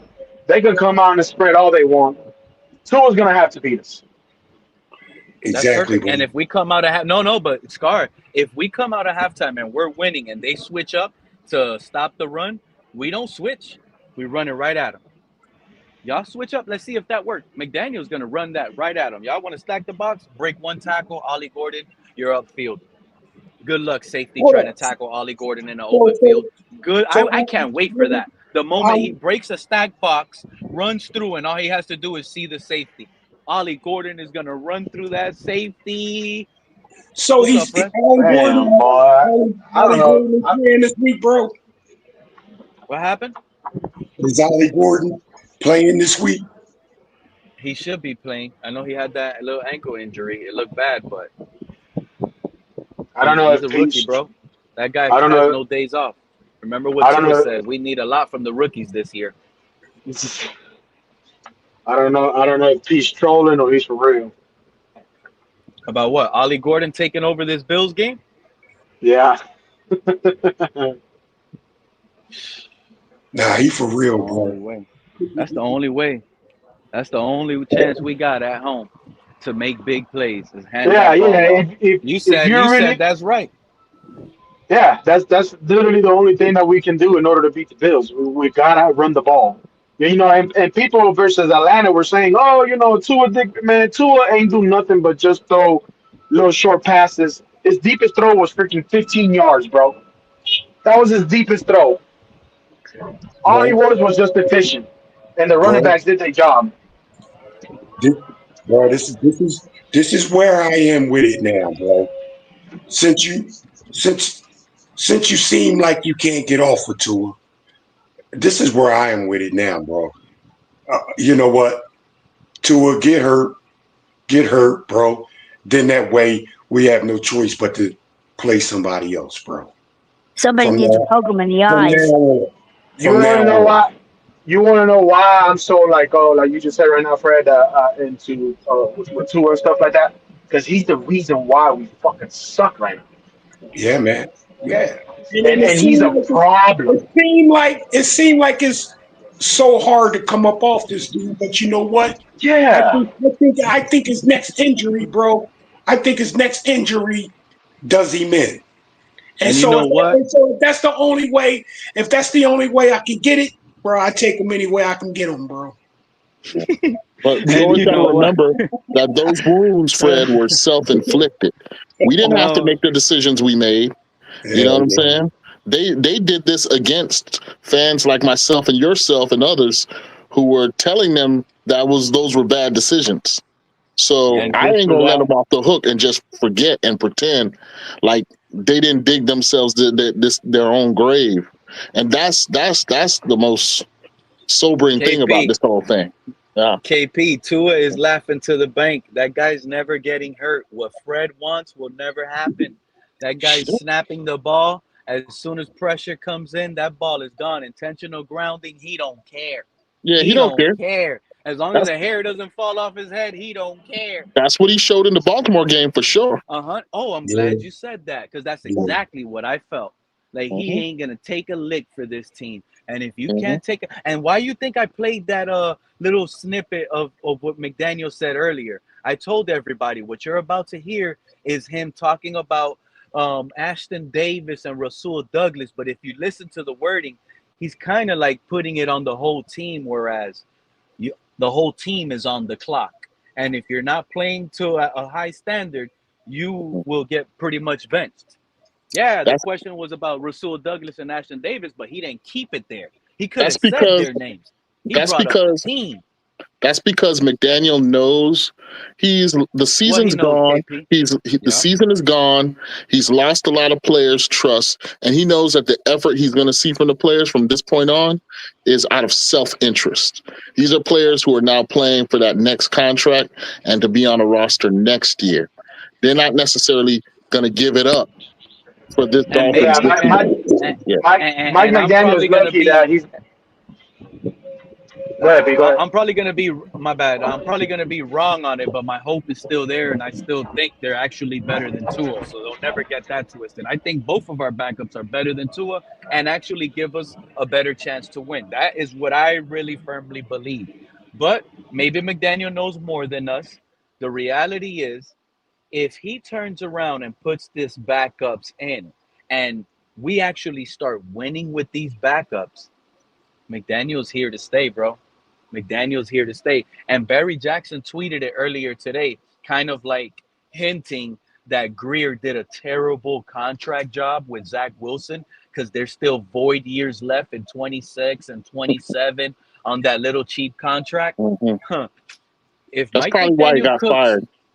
no, Look, no, no. If Mike McDaniel cooks, KP, mhm. expect this man to get those void years that we have on that contract. He's gonna sign a new, like a bridge quarterback deal that's gonna fit those years because that train with McDaniel and Zach Wilson will continue during this whole dead Hey, cap Pete, era under Tua. We got cat in the hat up here. So before he gets to cook, can you put up Lewis's second to last quote? Not the one he just dropped, but the one right before that. Hey man, Lewis be checking in, bro. Is that the one about the Lewis, second? I don't see that. Tua Is that throws the one with about anticipation. the second Second best? best NFL Oh, quarterback. okay. Even if you believe that is true, Lewis, well, the fans watch with perspiration, and the fans watch with anticipation that we know we're gonna suck and we're gonna lose probably. How about that? Oh, what does comment say, bro? What it say? He says that Tua throws with anticipation and is the second best NFL quarterback. I said, well, if you believe that, we fans watch with perspiration and just we watch with anticipation of losing when he plays. How about that? There's not Scar. anticipation what he does, man. What he does is Scar. more. It's already predetermined. Hey Pete, I got a question. I Scar. got a Earlier, question you for said you you. have to tune into Reason because it's comedy. I'm glad you said that because I've said that before. And seeing these two ears cry and talk, oh my God, it is pure comedy, bro. I agree with you. What were you gonna say, Fred?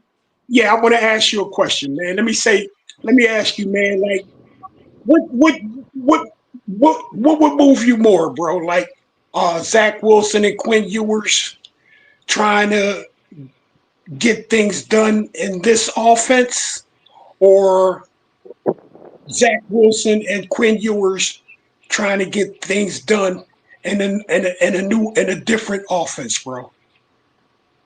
You know what I This mean? one, I know exactly what you mean. And honestly, to be truth with you, Quinn Ewers is going to do exactly what Mike McDaniel does well in this offense. That's how Uh, I feel. Zach Wilson, I keep it at this offense because I just don't see. I don't like all the motion like that. Maybe slow some of that down, but a lot of that was just for Tua. You see, you got to take all the Tua things out of it and just let it be that West Coast. Let the players win their matchup type game. That's what it's built for. Timing is timing. That's perfect. There's nothing wrong with a timing, and that's actually almost unstoppable. The timing offense. You're throwing balls into spots, but you can't just be limited to spots either, because now you will get figured out. You're only limited to certain spots. Pretty soon you're gonna get taken out, and that was the name of the game. And a lot of us up here knew that was gonna happen with Tua based on his weak arm and the way he played. We seen the panic early on. We called it all out, and it really hasn't changed much. So we're here where we're at now, Fred. And I honestly believe you plug in a smarter quarterback than Tua, bro. I'm not making this up, Fred. I'm not. They called me a shock jock in the chat yesterday. I'm not that, bro. I really believe Skylar Thompson is better than Tua. That's not a joke, dude. Player for player, Skylar Thompson is a better football player than Tua. I'm not making that up. Yeah, I don't yeah. care what the stats tell me. And I'm gonna tell you, I still go with that to a certain extent, that he's better than Tua, bro. Like I'm seeing a lot of quarterbacks, bro, in their first year, bro. Mariota. I never thought I'd say this, but even Mariota's better than Tua.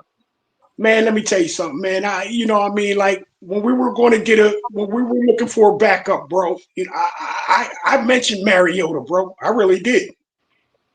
You know what I'm saying? Mariota's better than Tua. He definitely is, bro. Definitely is. That's another game I don't want to watch. I don't want to watch the Spain game early in the morning and let it be Tua versus Mariota, dude. I don't want that. I don't see no quarterback starting in this league right now. Okay, Geno Smith ain't playing that great, but is he better than Tua? If you ask me, yes. 1,000%. You know what I'm saying?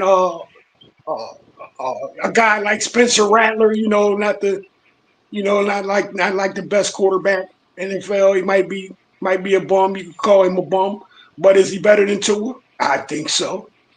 I think he gives his people around him a better chance, a feeling of winning. Man, he's better than Tua, bro. Spencer Rattler's better than Tua. He really is. It's funny you say that because Spencer Rattler, the year before he got drafted, he had scouts, all these NFL experts on ESPN pounding his name, talking about he's going to be the number 1 overall pick in the next draft. Then he flopped.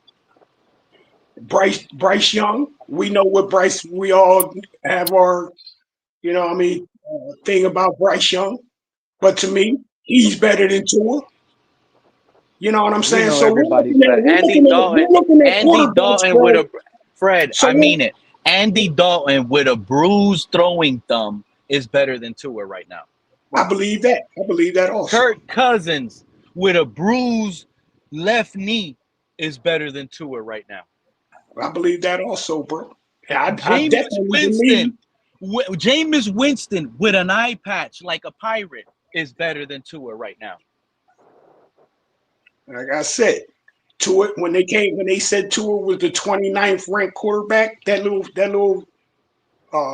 saying, bro. You know what I mean? I believe that.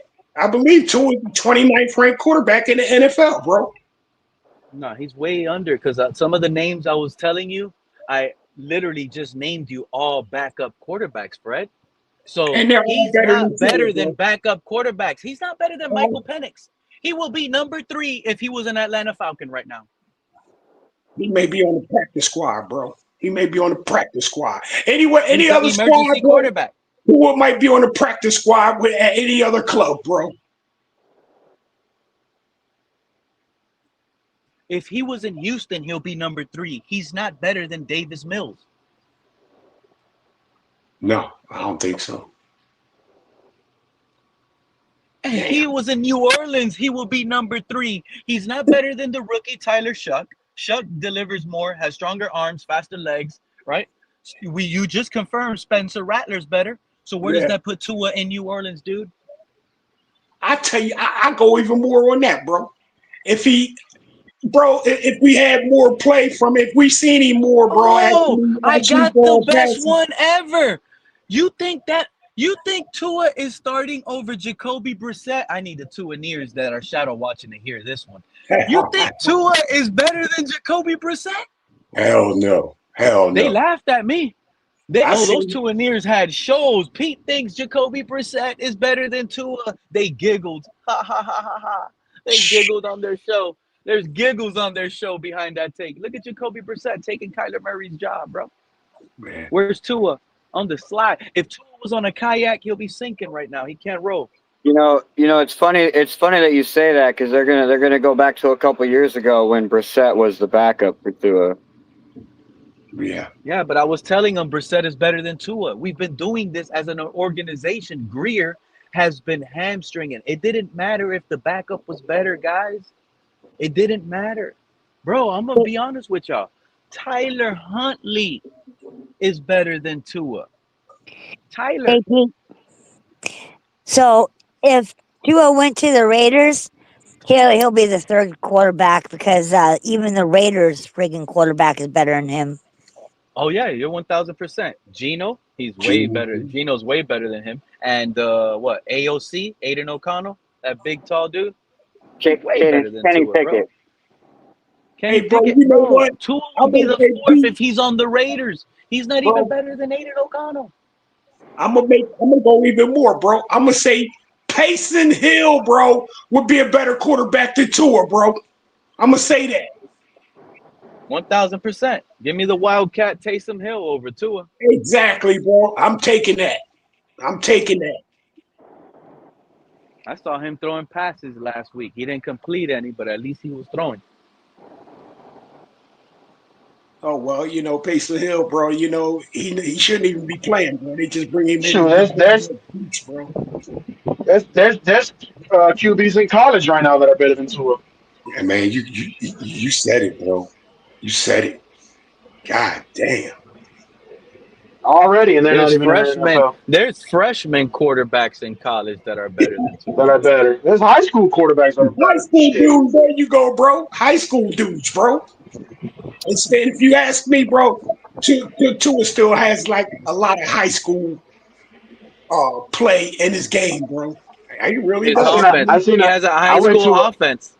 Yeah, that's why I said, Pete, this offense. That's why I need a new offense, bro. This is really a high school offense, bro, if you ask me. Yeah, but that's a high school offense because of Tua. These guys have to run their routes because of Tua. That's all they have. Hey, hear me out. Their options: hitch or slant. Pick one, Fred. Hitch or slant. That's all you got as a wide receiver here. Well, I went to a high school game. I stay in Charlotte, and I went to a high school game right by my crib, and there was the QB there. I don't know none of the schools because I'm not from here, but I just went for the heck of it. And the QB threw a rope, a 40-yard rope. I said, dang, not even Tua can do that. And he probably was only a sophomore. It was probably only a fucking JV. I said, God damn. This man just threw a 40-yard rope and Tua can't even do 20 yards. He's got to float that motherfucker. It's a damn shame, bro. Damn shame. I don't know how the Dolphins could stay with it so long, bro. That's what pisses you off the most. That's what pisses me off the most, bro. That's what pisses me off the most. How you stay with him so long? How you stay with that so long? We're just here in Pete's YouTube stream, and we know that he ain't the dude, bro.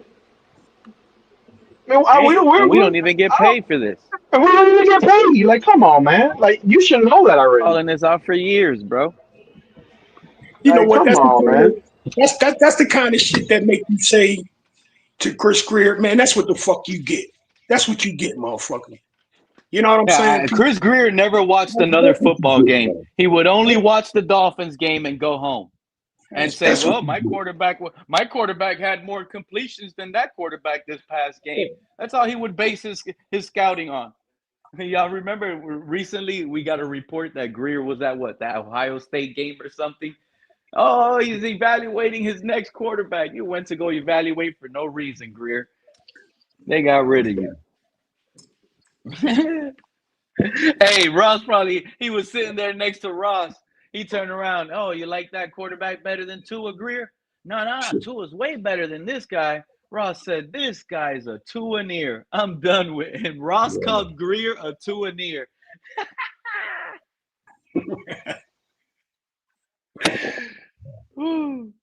Week 10. Any one of you guys got a week 10 bold prediction for our game? Yeah, man. Yeah, I say Bills by 17.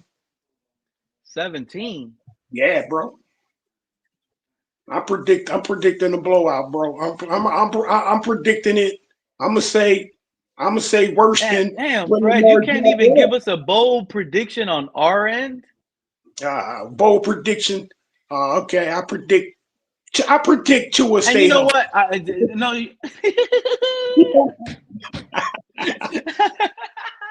Yeah, bro. Yeah. That's a bold prediction. I like that one. Anybody else? How about you, Liz, Cat, Scar? It don't even have to be a win. Give us a stat. Give us a something. What was his that? But What was I the like question? that one. Because you got cut off. Bills Give 37 me a zip. minute. A bold prediction. A bold prediction for Sunday's Both for game. the prediction for Sunday night's game, we're gonna get our ass whooped. Yeah, Bills 31 zip, Pete. Oh Full my Let's God. say prediction. 42, Somebody 42 punches to Tua 10. in both of his eyes. Damn.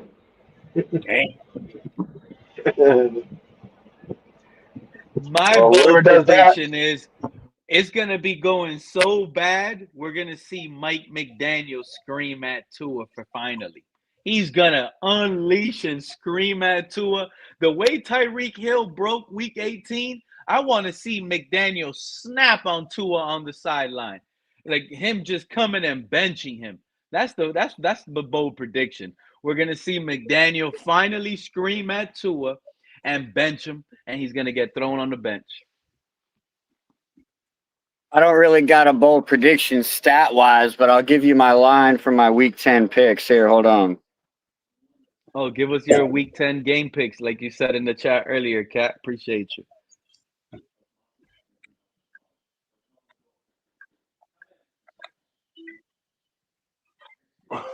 Bold prediction. And that's not that bold. Fred's is bold. I'm not going to lie. Fred's is really bold. He said he predicts Tua will stay healthy. I know a lot of y'all have it on y'all mind. That little evil. You know what I like about you, Fred? You let that evil guy talk that's on your shoulder. A That's lot right. of fans aren't like you, bro. But you know what? Let me tell you, Fred, what you said is exactly what all 15 listeners I have here are thinking as well. But a lot of them aren't bold enough to say that that's on their mind. They're watching this game on Sunday. They want to see Tua get killed. They want to see him get smacked up, slammed. They are so fed up with Tua, Fred. They want it. They want it. They're good. They want to watch Sunday for Joey Boza and the other guy to come in and just remember how they did. What was the quarterback we did like that with our two guys? I think it was Christian Wilkins and Jalen Phillips. They Nah, came. man, that was Ndamukong Suh and Cam Wake, man. When they Cam Wake and Ndamukong Suh. Jets quarterback on the Jets, that was a Jets quarterback. I forget his name, bro. Yeah, they crushed that dude, and that's the type of hit y'all want to see Tua get smacked, boom, and y'all want to see him flop like a fish out of water, just be jumping out there. And I know it. That's what I've been said. That's what people are waiting to see. That's why they're tuning into these Dolphin games. They're waiting to see Tua get put on that stretcher, and that's why I think it's not going to happen. Because I get that feeling like it's about to happen, so it's not going to happen. That was Mike White, says Joe Kerr. Joe Kerr, let's start a GoFundMe for Tua. Oh, hell no. I hope Tua resigns a 10-year deal, $500 million, says Lewis. Hey, Lewis Waller, man. You know what? He's taking up somebody's space in the chat with that crazy shit. I'm not going to lie. We get that breaking news, I'll delete the channel. What breaking news, I'll bro? never go. I'll take a 10-year hiatus from watching the Dolphins.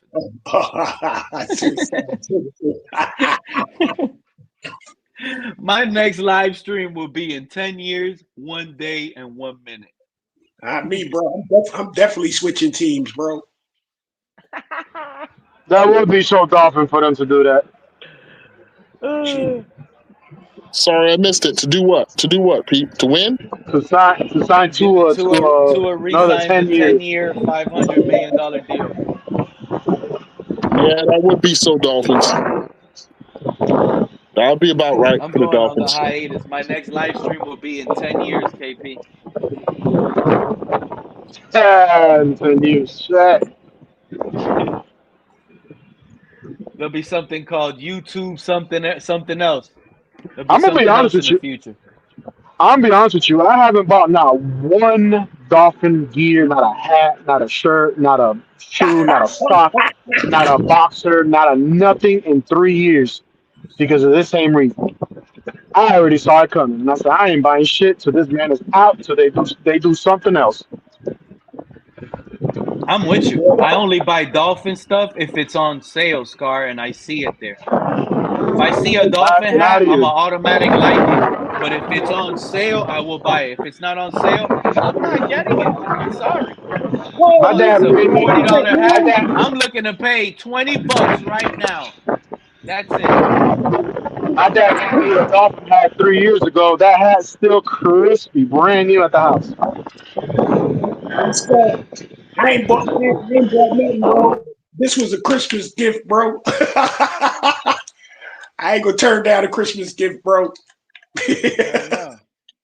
That's how I get my Christmas gear too. Lady already knows she's gonna buy me something, Dolphin. At least a mug or something. Dolphin gear. But I'm not like these fans. As soon as the gear drops on Fanatics, oh, I gotta cop it right now. You know, like the rival jerseys that just dropped. Everyone got a Tua rival jersey because it's a special black. Yeah, because it's a black Dolphin jersey and it's not going to be worn anymore. You're not going to find those black jerseys anymore. They're not going to sell them no more. You can't get your hands on those no more. The rival jerseys, the black ones. So fans, what they do, they hurry up and buy their favorite player, Tyreek Hill or Jalen Waddle. Like that's good because you're getting a limited edition type Dolphin stuff. I like that stuff. That's why a lot of my Dolphin cards or whatever I like it has to be like numbered or something. So, but I can't even do it, Fred. I can't do it. They would have been better. They would have been better. They would have been better off getting that jersey with 2 zeros on the back of it, bro. I did that. And their own name on it. And their own name on it. Exactly, bro. Now it looks like it came from USA Flea Market. If they've signed Tua 10 years, guess what? I'm becoming a Patriots fan. Man, that's where I'm from. Man. I'm from West Little River, so the flea market USA is very familiar. Oh, you're from West Little River? I'm from West Little River, Scar. That's where I grew up at. Man. I'm a 95. Come on, man. Oh, snap. You home team. 3-2 halves. Oh, Lord. West Little River, Madison. Family. Broadmoor? Was it Broadmoor? You went to Broadmoor? Yeah. Oh, I went to West Little River and then I went to Madison. Yeah, I didn't go to middle school there. I went to Miami Springs Middle. My brother went to Miami Springs Middle. Man, shout out to you, man. You home team. You grew up in the hood. Oh, yeah. You grew up in the area. Oh yeah, man.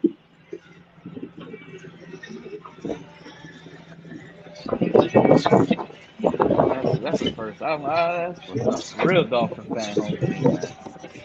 Of course, man. I used to go to USA Flea Market, ride my bike all 32nd Avenue to USA Flea Market and get my haircut. Oh yeah, I used to go all the way to. 80% of the time, I ride my bike up there and I'll catch a ride from my brother right back home because he'll be up there. Yeah. Yeah, man, I miss those days, man. Yeah. I moved up to Charlotte in 2015. I've been here ever since. I miss home sometimes. Yeah. Oh, I think it's going to snow on Monday in Charlotte, right? I have no idea. I hope so because I work outside. So if it rains, then I don't work. Oh, It's an Arctic blast, but it ain't gonna be that cold, Pete. It's gonna be right above freezing. shoot, man. I'm already scared, KP. It's going to be freezing down here, bro. It's going to be freezing. Hey, go down to the Florida Keys, man. Get on them bridges, man. It's Yellow Jack season, man. The Yellow Jack's gonna be there, and the mackerel. This is that time. Free food, KP. That was great. Yeah, man. That's how you do it. Now, I When I guess was that's hunting. when I was in Miami, that was one of my favorite pastimes, man. To head down to the Keys, and especially when the Yellow Jacks are on the bridges on them cold fronts, they're gonna be there in the thousands. Cat, we waiting on you, man, with the Week 10 picks. Cat in the Hat said, and the AFC Eastie Boys. Cat in the Hat has a channel, fellas. He goes live. He talks like betting and gambling and all that good stuff. You know me, I just like to talk dolphin A and word. I whatever need any to other. drop the link, Cat. I want to check you out, man.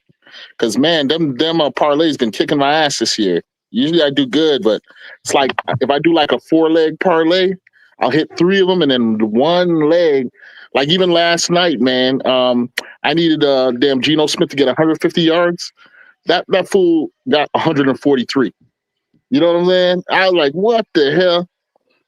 Everything else hit, but god damn it. We got D. Eskridge. He's out. Rasul Douglas, it says doubtful, but Dylan McDaniel today says that he's out. Chop Robinson on the injury report says doubtful, but we already got confirmation that he's out too. That's 2 players that were confirmed that they're out, but on the injury report it says doubtful. Ashton Davis is questionable. Ollie Gordon is still questionable, but he was limited all week. Julian Hill, we might be getting him back. He's limited all week with a bad ankle. Safety Afidu Malifanwu, he was limited all week. Our whole team has been injured all week. Even Bradley Chubb, but he had a full practice today. Minka had a full practice all week. Alec Ingold, full practice all week. Sealer, he was limited 2 times with a bad shoulder, but full practice today. Dante Trader Jr., bad shoulder, full practice all 3 days. And Jalen Waddle, bad foot, full practice all 3 days. And for the Bills side, AJ Epinesa, concussion, he's out. Shaq Thompson, hamstring, he's out. Christian Benford, another guy that's like major, he's questionable, and he went from limited to did not practice to back limited. He might not play. He might not be a go either. Teron Johnson, their best nickel guy, groin, did not practice, limited. He's questionable. Daquan Johnson, their backup defensive tackle, is questionable. Joey Boza with a bad wrist, he's full go. Terrell Bernard, bad ankle, he's full go. James Cook, bad ankle, seems to be full go. They got lucky. See, if they would have not had James Cook this Sunday, they probably would have lost this game. Sam Franklin, DB, he had an illness. He's ready to go. And Jordan Phillips was full practice. He's ready to go. So they'll just be missing some key pieces in Shaq Thompson, AJ Epinesa, and Ed Oliver, who got hurt a few weeks ago already, that he's been out for a while. So that interior for the Bills just continue to get eaten up with injuries. And hopefully somehow Sunday we can turn around and, like I keep saying, maybe that star player, like I keep mentioning, the only hope I got is to hand it off to Ollie Gordon 20 times. Let him just run through that beat up defense.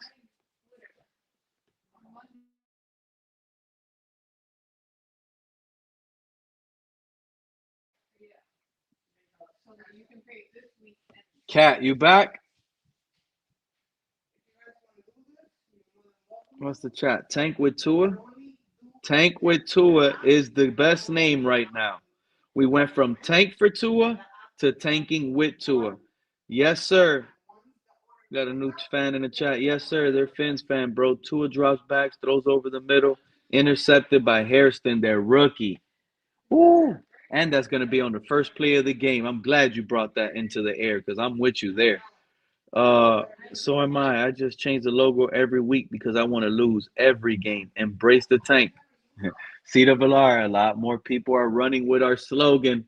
They're running with it, but they're not giving us the credit, man. Wins are now losses, and losses are now wins, are being heard on other YouTube airwaves, and they know it came from here, man. Shadow Watchers, appreciate y'all. If you could just, give us a little love with that.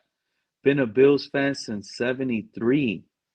We don't ever take anyone in our conference lightly. We have Tua's number, and my fear after this year may have our D's number. Resurgence of Pats is real.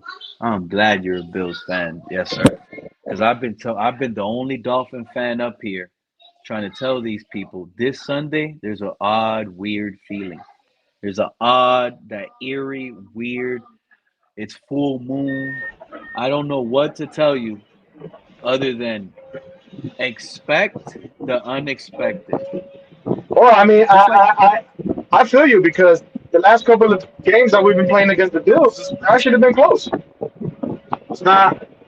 We haven't, they haven't really whipped our ass like that. So everyone is thinking Bills are gonna blow us out. This seems like the same feeling I had when it was the Ravens. And they actually were blowing us out until Tua came back in the second half and came back and won. But hear me out. The Bills are what's going to that? be You talking winning in about? the first half. Are you talking about 20, Zach Wilson is 23? going to come in. Yep. Zach Wilson is going to come in this time around. The offense is going to switch up, get a little spark with a big Oh, I see play what you here mean. and there. They're only up like 17. Third quarter, we could come back and win. And that's how I feel like it's going to happen on Sunday. I got to be honest with y'all. I really feel like now that the handcuffs are off of Tua, we have a chance to win versus the Bills because the backup quarterback, bro, Mike McDaniel, what if Tua starts like Bo Nix started yesterday at home? They were booing Bo Nix at home yesterday. Oh Did yeah, y'all Nick watch was that game last horrible. night? Nick's was That I was playing love like Bo terrible. Nix, Tua. Yeah, he KP, was but terrible. it was bad yesterday. He And was I playing love like Bo Tua. Nix. Yeah, and it was what? 4-3 and outs. Hey KP, let me ask y'all. You think Tua could afford to go 4-3 and outs on Sunday versus Bills? Four, He's Even three, gonna if and the face out. a Bills, lot of booze. No. He's gonna face a ton of booze. that's what exactly. So if Tua starts off with 4-3 and outs and the Bills struggle to score, and it's only what 7-zip, and it's been 3 and out, 3 and out, 3 and out, 3 and out. You think Mike McDaniel will bench him, He or might, because man. He the might. score is He seven might. zip, he ain't gonna bench him? Well, yeah, if the score is only 7-7, maybe not. But I That's mean, we that's don't that know. handcuff I need off of him. That's the handcuff I need to see McDaniel do. Tua And goes I three think and it out is. three times in a row, and it's I think over, it is. bro. I think it is. Ever since they fired Greer, I think that you know, I agree, and that's why I'm Mike. saying it proud and loud right now because I just feel it's over with, dude. And it feels good. It actually feels good. You got guys that is that you know what we've been, and that's why I don't like when Fred said, "I just hope Tua gets whacked and he gets hurt, so maybe that's the only route he'll be out."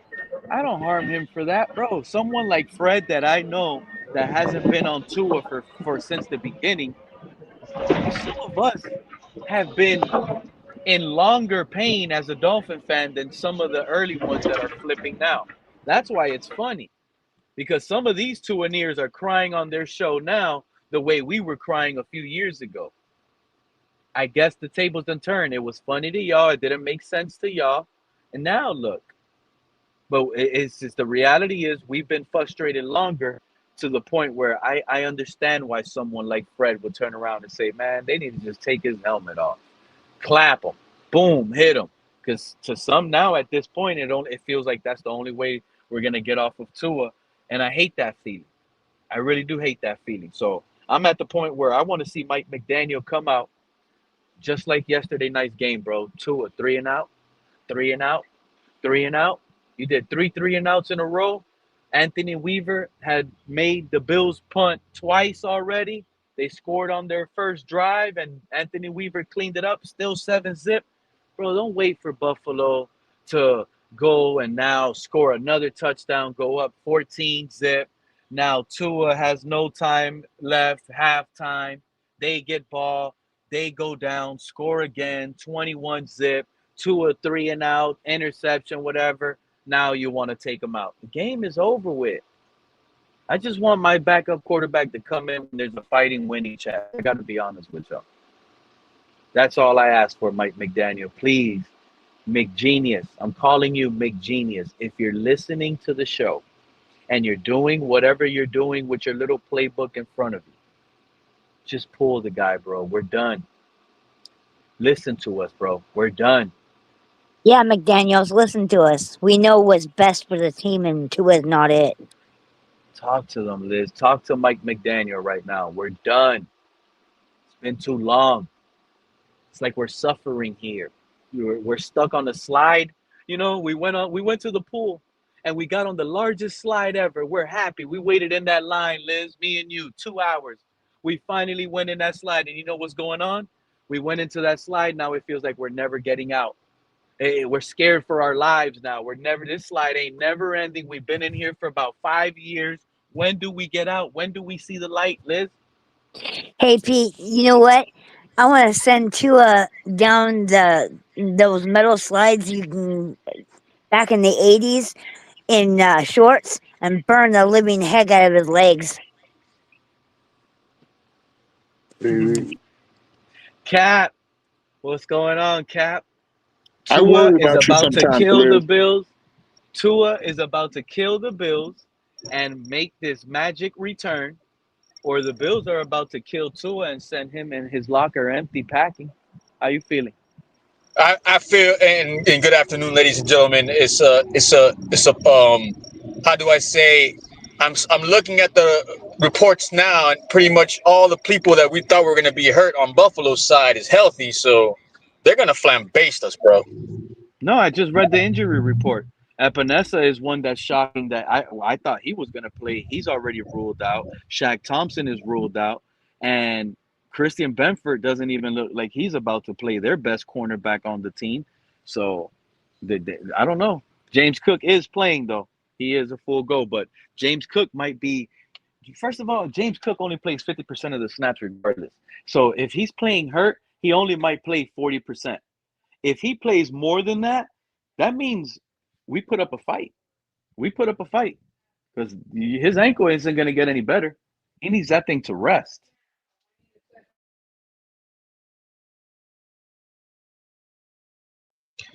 Yeah, defensively for them, they're hurting a lot, man. But the problem is I don't know, man. I just feel like our offense offsets with their defensive worries. You know what I'm saying? So this is the question I had to the fellas earlier, Cap, and hear me out. You just agreed that their defense is depleted, right? The Buffalo Bills defense right now is depleted. Do Correct. you think there's a situation where the game is still in hand? Just like we were speaking about right now, where just like last night's game, if you watched it, 3-and-out, Bo Nix, 3-and-out, 3-and-out, 3-and-out. It was terrible.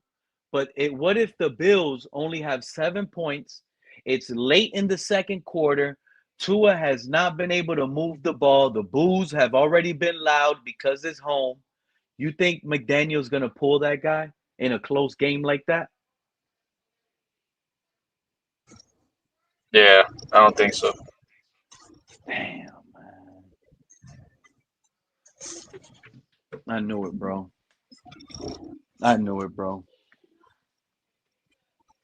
That was the answer I was afraid of hearing right there, Cap. It's That man is going to let this drag out, dude. yeah. We're think in so. a situation right now, like, seriously. As long as Tua is healthy, it doesn't even matter if we're getting blown out. We're losing.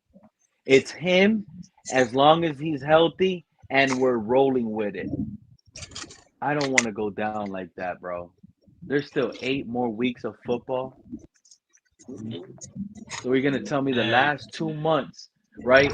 Then we're going to go on a 6-month run of nothing but off season, talking about this playoff team loss, this play, and then the season ends, and then offset, like it's gonna be so like it's over with already. Wow, bro. That season's over with. What's I up, mean, John? if you put in, if you look at it, right, if you want to put in either one of those quarterbacks, if they're gonna do I want that, him in right now, dude. no, trust me. Look, everybody wants to see change too, but if you do that now, Yeah, I mean, it's gonna pretty much.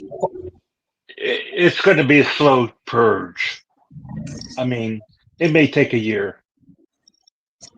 Okay, look at how many people they would get rid of at their deadline. One, it's going to be a slow purge. Okay, So you're saying and we're gonna see Tua after he's losing doing to it. Buffalo. So after Ross losing to is Buffalo 35-10 on next Sunday, the Commanders in Spain, we got to wake up a little bit earlier. We got to brush our teeth a little bit earlier. We got to do everything earlier to watch our team. Now This is we're a gonna turn slow around and see and Tua again painful in Spain. purge. Okay, Come on, we John. may When see, do we we get may. change? Okay, however, whenever Tua, whenever Tua's contract is palatable to move on from, okay, then we could change. I don't think the fan base will survive that. I think if things continue to devolve, this team will be the most pitiable I sports think it's already. franchise in the United States. I think it's already been there. Oh God, no! No, Ross, things can get It's worse. Things almost can get worse. unwatchable. Listen to Are me. you guys pointing to the fact that it's almost unwatchable with Tua at this point? Is that what's Yeah, going on? it's been that way It's it's been been that that way way. since last season. Dude, Yeah, it's been that way. unbelievable. However, Ross cares about his team, but he makes bad decisions. Okay, that's it. He's a, you know, he does it. He cares about his team, but he doesn't know the right moves to make, evidently, and that's his You fault. think he made the right? You think he made the right move by firing Chris Greer? Well, that was one of them, but he needed to go further. What's further? What's the next step? And the next step is to let him play, bro. You let him play out the whole season, because if you don't let him play out the whole season, they're gonna want to roll it over to next season. Correct. That I would do that. Yeah, that's what he's doing. Okay, that's why I was saying it's a slow purge. Okay, And another thing is, you play Tua out, win or lose, as long as he has over 4,000 yards passing, 28 touchdowns, 15 interceptions. You're still going to get rid of him whenever. Just maybe, a desperate team might call and say, "Y'all give us a first and Tua, we'll take him." Tua's not going to get any better just because of his injuries. Will you give up a first, John, to the Saints and Tua just to get rid of Tua? Will you give up your first rounder this year so they can eat all that dead cap and all that crap and take on that contract? No. I think I would. Next year. If it's a team in the play, let's put it like this: if there's a team in the playoffs, they make it in the playoffs, they got first seed, and they lose their quarterback. Yeah, I mean, that's they can't trade for a quarterback now because it's too late. But you get what I'm saying? Like, if somebody's gonna do it, it's too late to do it now. But just imagine, bro, if somebody's in a scenario where they have to get to the playoffs and to the Super Bowl and they lose their starting quarterback, bro. You know one thing, Tua cannot play in the cold. Okay, so any cold weather team won't want him. So you got to narrow your teams down to dome teams or warm weather teams. They should have extended the damn trade deadline, bro. Yeah. Honestly, I was happy we didn't trade anybody away, but now that We could have easily You gave know up what? our first round pick and traded Tua along with it. Well, That would have been. I never thought of that. That would have been the best you, deal to make. you know what Just we give up could our have first, done. send You Tua know out what? of here, and let another team deal with that contract. You know what we could have done would be what the Jets did. Just cut everybody. I mean, just like No, you can't. what everybody You thought can't. that That was going to happen. cutting everybody takes a long No, time, John. You no, can't just cut Phillips. everybody in one season. You got to go through it Why not? a little by Yes, you little. can. No, No, you yes, you, you you can. can't. You Yes, you can't. can. It's too much And dead cap you'll with the way say the salary is. no. Everything takes like 2 years Hey, to clean. A listen to me. coach to turn it around A needs like 4 years. And what I mean co- turn it around is clean up all the bad listen contracts to that me. were given I'm to a team. saying get a lot of draft picks. Okay, I'm saying you got to do what New York Jets did. Okay, Yeah, but John, that makes sense what you're saying, and I agree with it. And but every other we don't fan have that the says it, players that but New York did. maybe But I don't think you guys understand what KP and others were saying, John.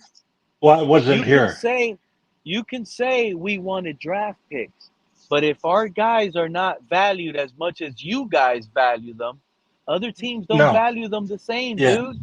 So what do no. you want to load up with a bunch of seventh round draft picks and sixth round draft picks, John? You're satisfied having 3 6s and 3 7s? No, Exactly. but That's all we would have got is fifth, sixth, and seventh rounders for our guys. They wanted to and trade Rasul Douglas. Why don't we trade well, Rasul Douglas? Because that's if you trade Greer's fault. Rasul Then Douglas, you that swap that him, you giving up a seventh with Rasul, and in return you're getting a sixth. That's why you yeah, don't trade Rasul Douglas. Because now and you only got Ethan Bonner. that's why you got rid of Greer because he made those picks, right? Am I It's right? not about it's not about Did Greer Greer making the make picks. did Greer It's about make the those reasoning picks? why we I didn't know that I fold know it, during I the trade understand you. deadline. I understand what you're saying, but did Greer make all those picks? Yes or no? And I would say Rasul Douglas was a pretty solid one based on his deal. But he made all the picks. Greer did. The draft picks, And yes. you're saying they're seventh round picks. Okay? And that you said that's no good. So Greer did bad choices in his picks. Because his players aren't So valued as much as he that's thinks they are. why Greer evidently that's why Greer got kicked out. Someone had to take the 100%. fall. Yeah, Someone had to when you're take the making fall, you're not going and to Greer got continue the axe.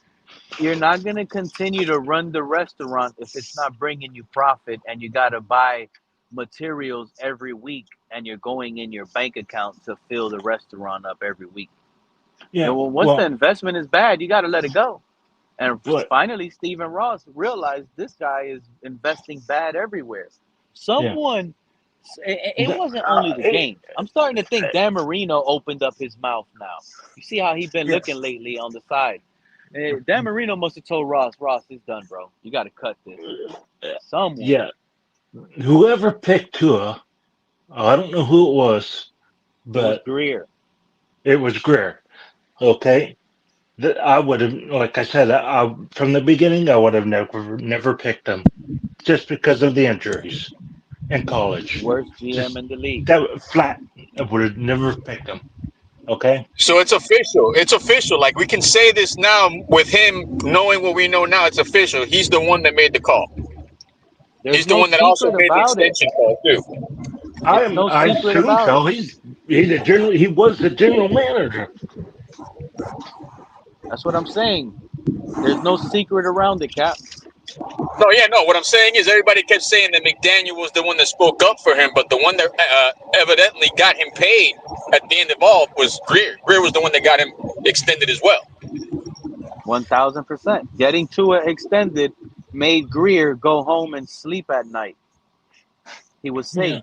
Wow, Greer got it. Tua got extended. I'm the safest GM in the league right now.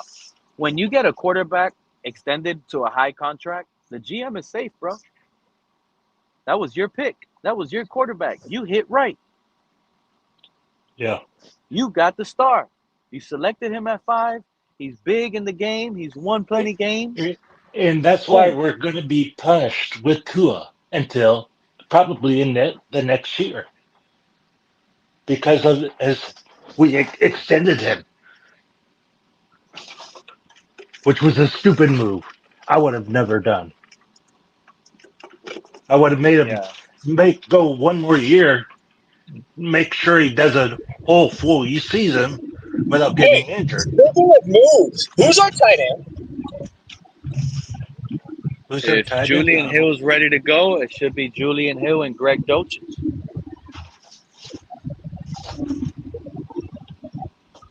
Greg Well, looked pretty decent, bro. Hill would help. Yeah. I know it was a third round pick. I just found that out. Yeah, Greg Dolchich was pretty. He was pretty decent. He looked really good, man. We got a tight end right there. He's a good tight end. No, he played good for Denver, and then Denver, I don't know why they got rid of him. I'm excited for this game on Sunday. I'm not gonna lie. I'm ready to see some horrible Bro, things happen. Like, I was one field goal away from hitting a 5-leg, bro. I got the shoot, Troy man. Franklin touchdown, the Troy Franklin receptions, the Denver over. I had the Clippers losing last night with the Suns winning. All I needed was a damn field goal from the damn kicker, man, from Denver. Both of my tickets hit the floor yesterday the moment Bo Nix threw that dumb interception before halftime. He just No, floated it up in the air, bro, on double bro, coverage to Troy I was Franklin. gonna Just replace the threw it to kicker. him. I I was gonna said, replace the damn, I had kicker. no interceptions with Bo Nix tonight. I was gonna replace the kicker with the interception from Denver's defense because they ended up getting an interception too. And I said at the last minute, I said, "Damn, I don't know. I forgot why I didn't do it. I got lost in the sauce trying to find out, to find out the defensive interceptions. I got to go to defense and then scroll down to the bottom, right? Now, Hey, now that now, we're talking about betting, let me ask you guys a question. This is crazy because all of you guys are aware of what's going on with whatever FBI is involved with the mafia and the Oh yeah, betting. Y'all heard about that, right? UFC is no, involved too no, now, bro. not really. Okay, so there's something going Anyway, on with the NBA and Chauncey Billups. He was a coach, and they were Right. involved with the mafia. And the And football player also. oh, there was a football player. Evidently, there was a football player that came out on it. Let me see. I think. Let me see. What was it? Oh no, I'm sorry. I'm wrong. It was a Miami Heat Okay, player, and then yeah, he Miami Heat. joined another Yeah, basketball Terry team. My bad. Rozier. Terry Yeah, Rozier. Terry. Yeah. So they got caught in this whole big cheating, gambling sting on basically betting on player props. What I Hmm. did yesterday, I lost my money betting. Like pretty much, I lost the bet because they didn't kick enough field goals and Bo Nix threw an interception. But hear me out. Hmm. Yesterday, everybody lost money too that bet on Brock Bowers. Brock Bowers last week had like damn near 3 touchdowns, over 100 yards, 12 catches. He killed it. Yeah. Yesterday, the whole game, he only has one catch, bro. Your best player only has one catch. So there was a lot of people on the betting forums talking about that the mafia is in it. But what I want people to realize, and this is the question I ask to you guys, because this is how I see it. If we can see the betting props, coaches are looking at that too. Someone part of the coaching tree, someone on the team, people see that. And the defense is not going to like that the prop is at 7 catches guaranteed to Brock Bowers. So the defense might emphasize on saying, bro, we're not going to let the people get the money because we're going to stop this guy, bro. Like it's a personal thing. Y'all get what I'm saying? Do y'all think that's what it is? When the props come out on these It Vegas can be. bets, now the It can teams be. take it like as a personal thing to like make sure these props and these bets don't happen because now you're embarrassing us. Well, You see my Pete, point? Pete, I agree with what you're saying because I'm gonna tell you, all the years I've Because been. I don't think you could script this crap, but No, you no, could no, fight no, no. against it as a team if you collaborate to stop that crap. You see my Right. point? Yeah, because Pete, like I said, all the years I've been watching football and what have you. I can say back in the 70s, maybe even the 80s and 90s, you didn't see much of what of the mafia influence, but man, it is strong because I've seen some games where it looked like the players were upset because of the way it's like y'all say it's not being script, but it may be some script involved with some of these games because it looks like it looks like it sometimes with me all these I've been watching these games it looks like some of these games are actually being script where the players have a look on their face like you know I got to I got to I got to lay it's almost like I got to lay down if I'm boxing I got to lay down and not get up until after the count of three or whatever but it just looked like it's script and it's sad that the NFL is coming to that. But yes, in some ways it does look like some of these games are are controlled by the mafia. And the thing is, you can't do nothing about it. Basically, You're right, Mr. Paul. I really believe it. Mm. All they got to do is throw one of these little Italian dudes pull up on Ollie Gordon, tell Ollie Gordon, yo, don't make no catches on Sunday. Here's hmm 250 bands. there you You go. could do whatever you want running the ball. Just hmm don't, if Tua throws it to you, drop it. That's it. hmm Boom. hmm Ollie Gordon takes that 250. Next thing you know, Ollie Gordon's prop was only one catch in the game. He had two targets, no catches with two drops. hmm Mafia came in and probably made $8 million on that prop bet because they put in 2 million on that bet. See what I'm Oh saying? yeah. In fact, I'm gonna use this word, Pete. Instead of saying a script, I'm gonna use the word rig. RRIG rig. Well, it That would be rigged. To me, it would be rigged if everyone was involved. Since okay? it's the Got you. mafia targeting their own, like they're going and getting their own little insider that must hmm start. You get what hmm that's like? If you get to Tom Brady, you tell Tom Brady lose this game. You're betting.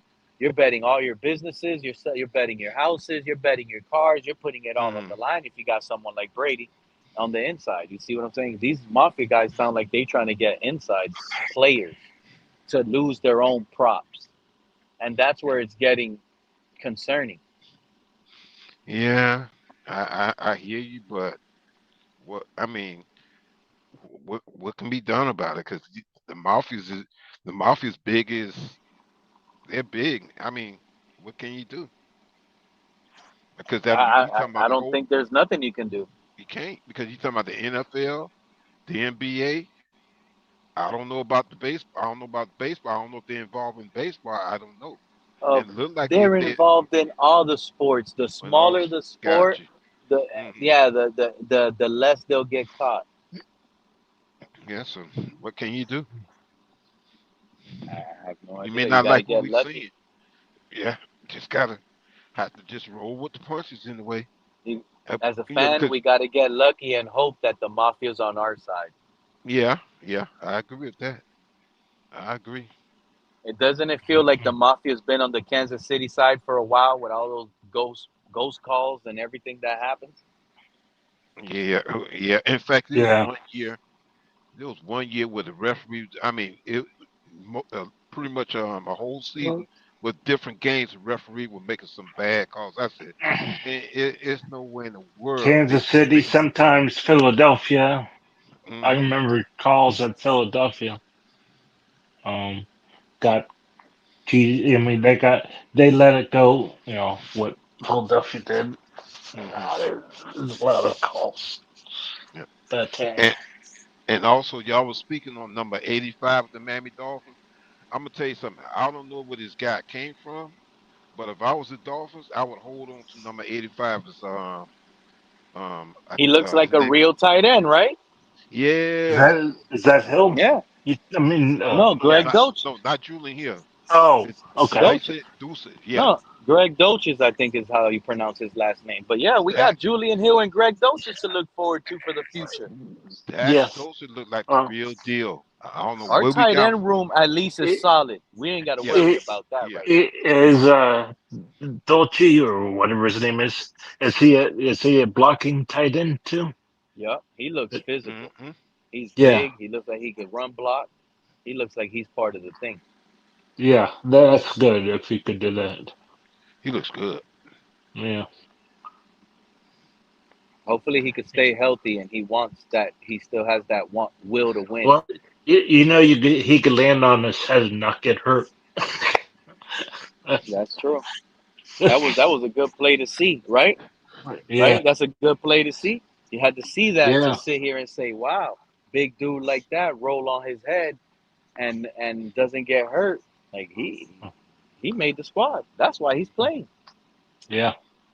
And let me say what's up, Mountie, Cat in the Hat, and Crazy. Mountie, I can't you say got who your that mic is. ready, Mountie? Yeah, haven't seen Mountie in a while. Shout out to Now Mountie. I don't know who. Oh, okay, he just left. I don't know who Crazy. I can't say that name. I don't know who that is. Yeah, I was watching that Denver game, and I saw Bo Nix to those two interceptions, and I thought of you, Pete. Shout out Mountie. I love Bo Nix, but he played bad yesterday. There's something about Hey, that game. what's going on, Jim? What up, What's up, Mountie? How Mountie? you doing, man? How you feeling? You see the Hey, title. this is. Hey, I've been itching. Hey, I've been itching. I've been itching to ask you fellas this to see what your perspective is. Now that everybody knows that we paid two of this horrible contract. Now in year number we picked up his fifth year option, correct? Yeah, We yeah. picked What it up, but two? we didn't utilize it. Yeah, We picked up his fifth year option, so we had the option of allowing him to play on his fifth year option. Now, correct. now, for some reason, I'm just thinking as I used to run a business a little bit, but I'm just thinking from a business perspective, we have all the leverage with Tua, all the leverage. We didn't have to pay him at all. We could just make him play that fifth year option, make him prove it again, and then we'll revisit the contract at the end of the season or near the end of the season. Now, from a payer to a payee, that's an ideal situation where knowing, especially knowing the type of risk that we're going to be assuming with him, albeit performance or health issues. Okay, we know already the risk that we're assuming. Hmm. What's the odds? Now I got a hair in my butt right now. What is the odds of Tua having some kind of leverage saying, "Hey, look, if you guys don't pay me, I'm gonna go to the press. I'm gonna go to the media saying, hey, look, how you guys treated me, or what's going on in this organization." Like he knew something about how Flo was being treated because that case is still ongoing. Right, right. To force them to pay him I because I don't don't think know they. any business-minded person, not one, Yeah, Hmm.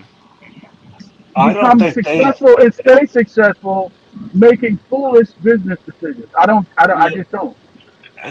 I don't not sure if they had to force him because Greer, like Pete said, wanted to saved his job by extending him. Okay, and that's why he got extended. How? How do you save it? Well, he lost his job just recently He because lost his it's job, not but working because it's not he working saved out. it. He saved it for another year because that was his pick. Tool was his pick, so he had to Yeah, save his job for another year. yeah. But let's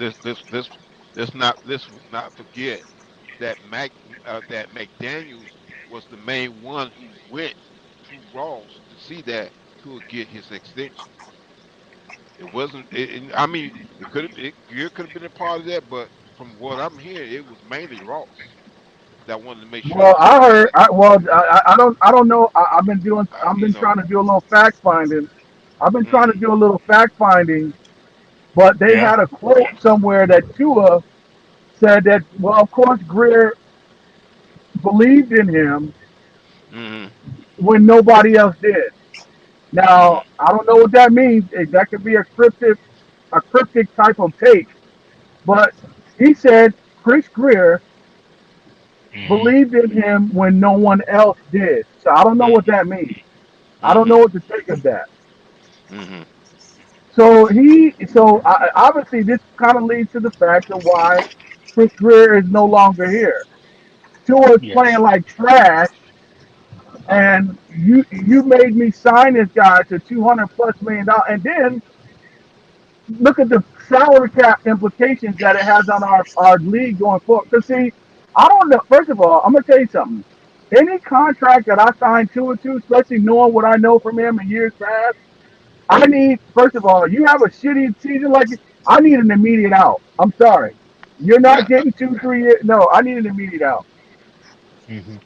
and not only that, Mounty, but I would have had some kind of clause in there because when he got that extension, everybody knew that he was injury prone. So I would have had some kind of injury clause in that where if he it gets hurt or injured again, you can either change his contract or get out of the contract some But kind of way.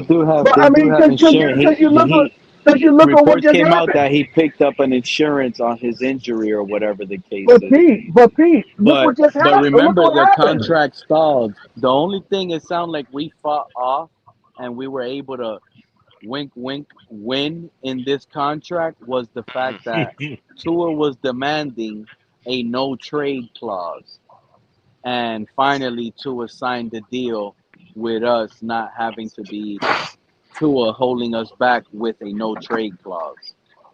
A So in no other trade can you clause for trade? who?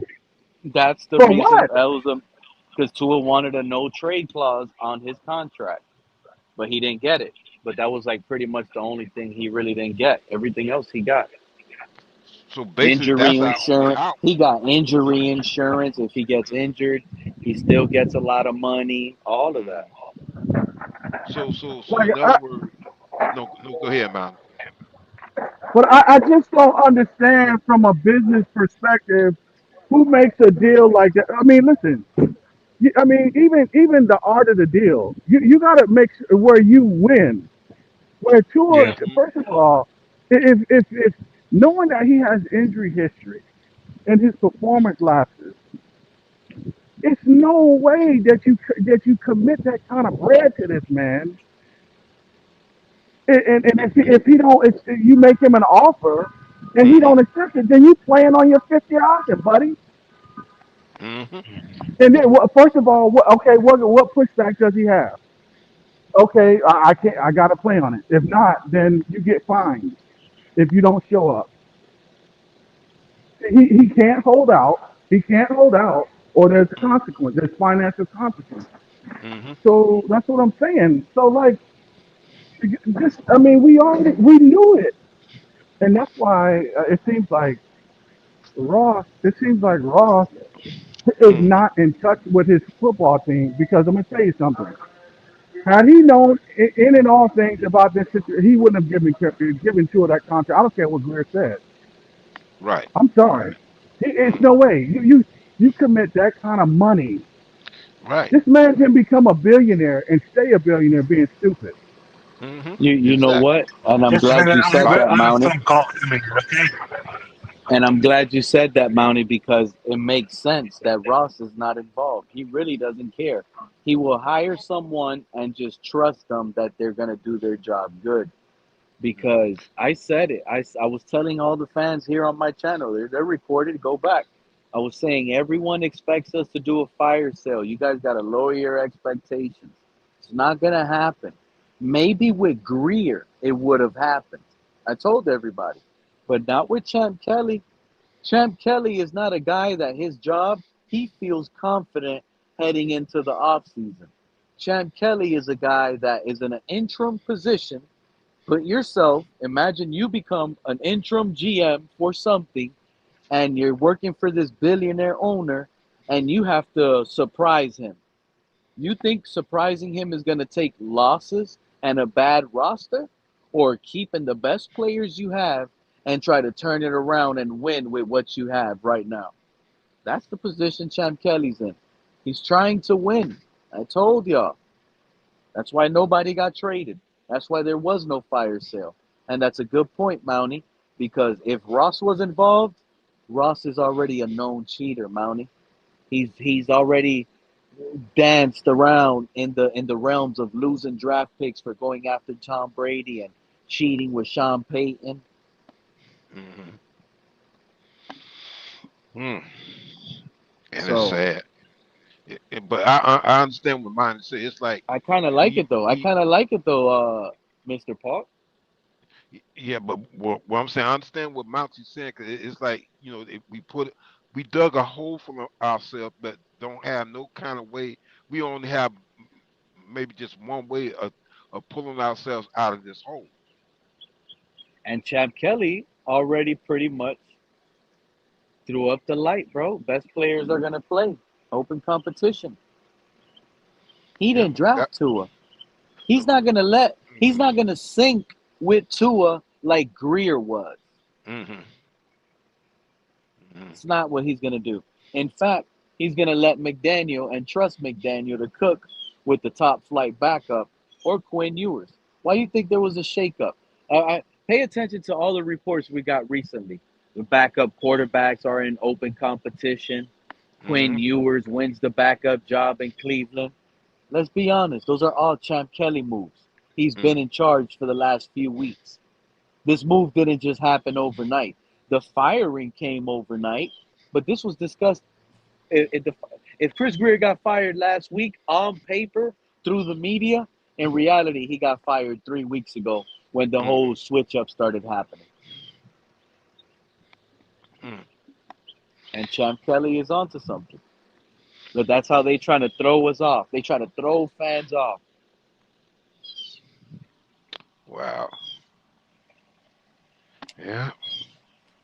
I can't wait for Sunday, Mountain. What's your prediction, bro? Is Tua about to kill these Bills, or are the Bills about to kill Tua?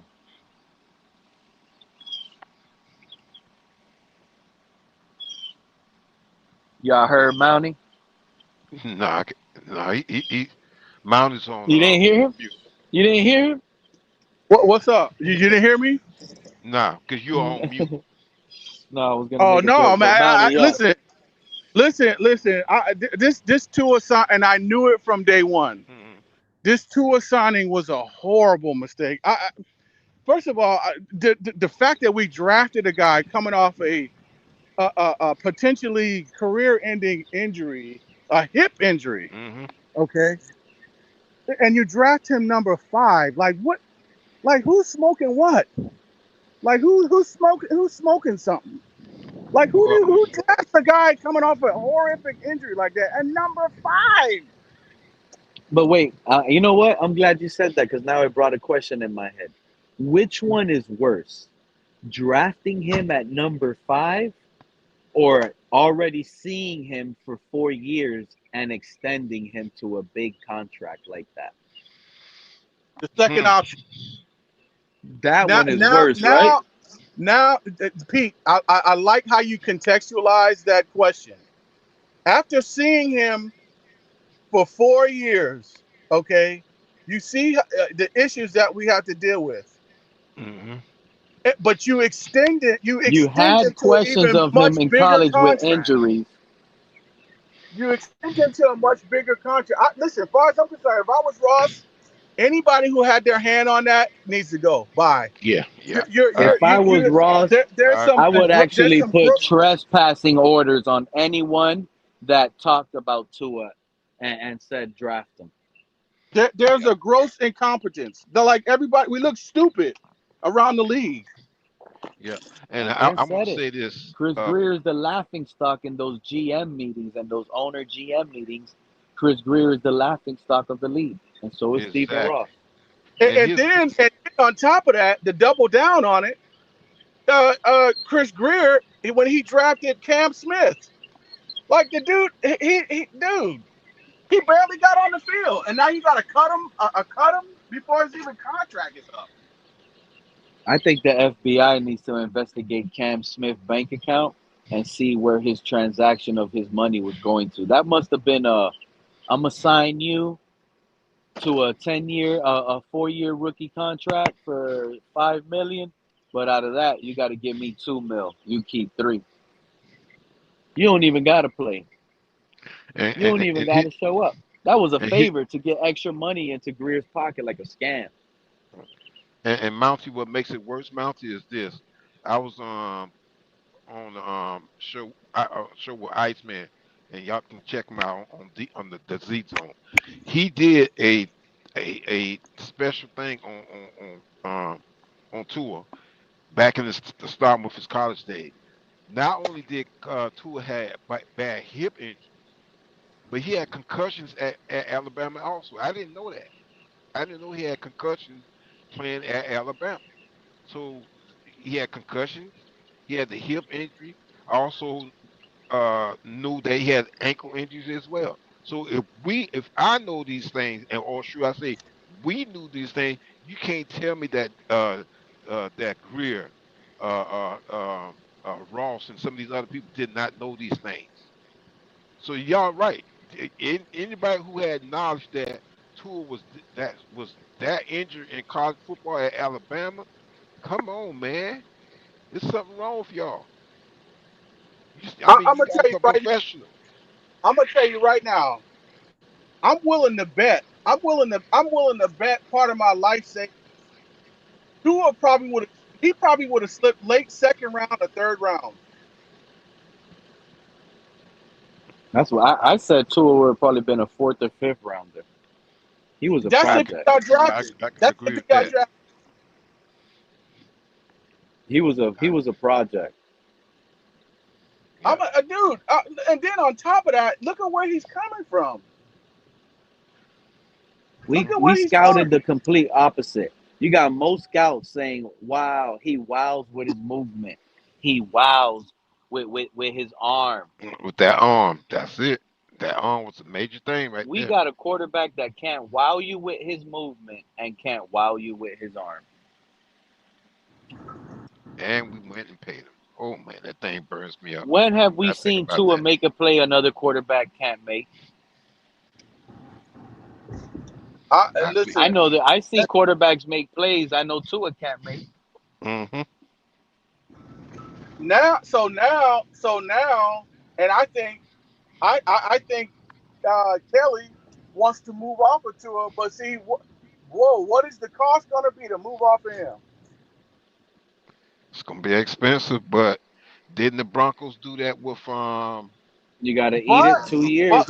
but but Mr. Pope, the thing uh is, they got their quarterback. See, if you can get your dude, if you can get your quarterback, if you can, who knows? Quinn Ewers could be the guy. Who knows? mm, yeah, he could be. But here's my concern about all this. In fact, here's the thing that worries me.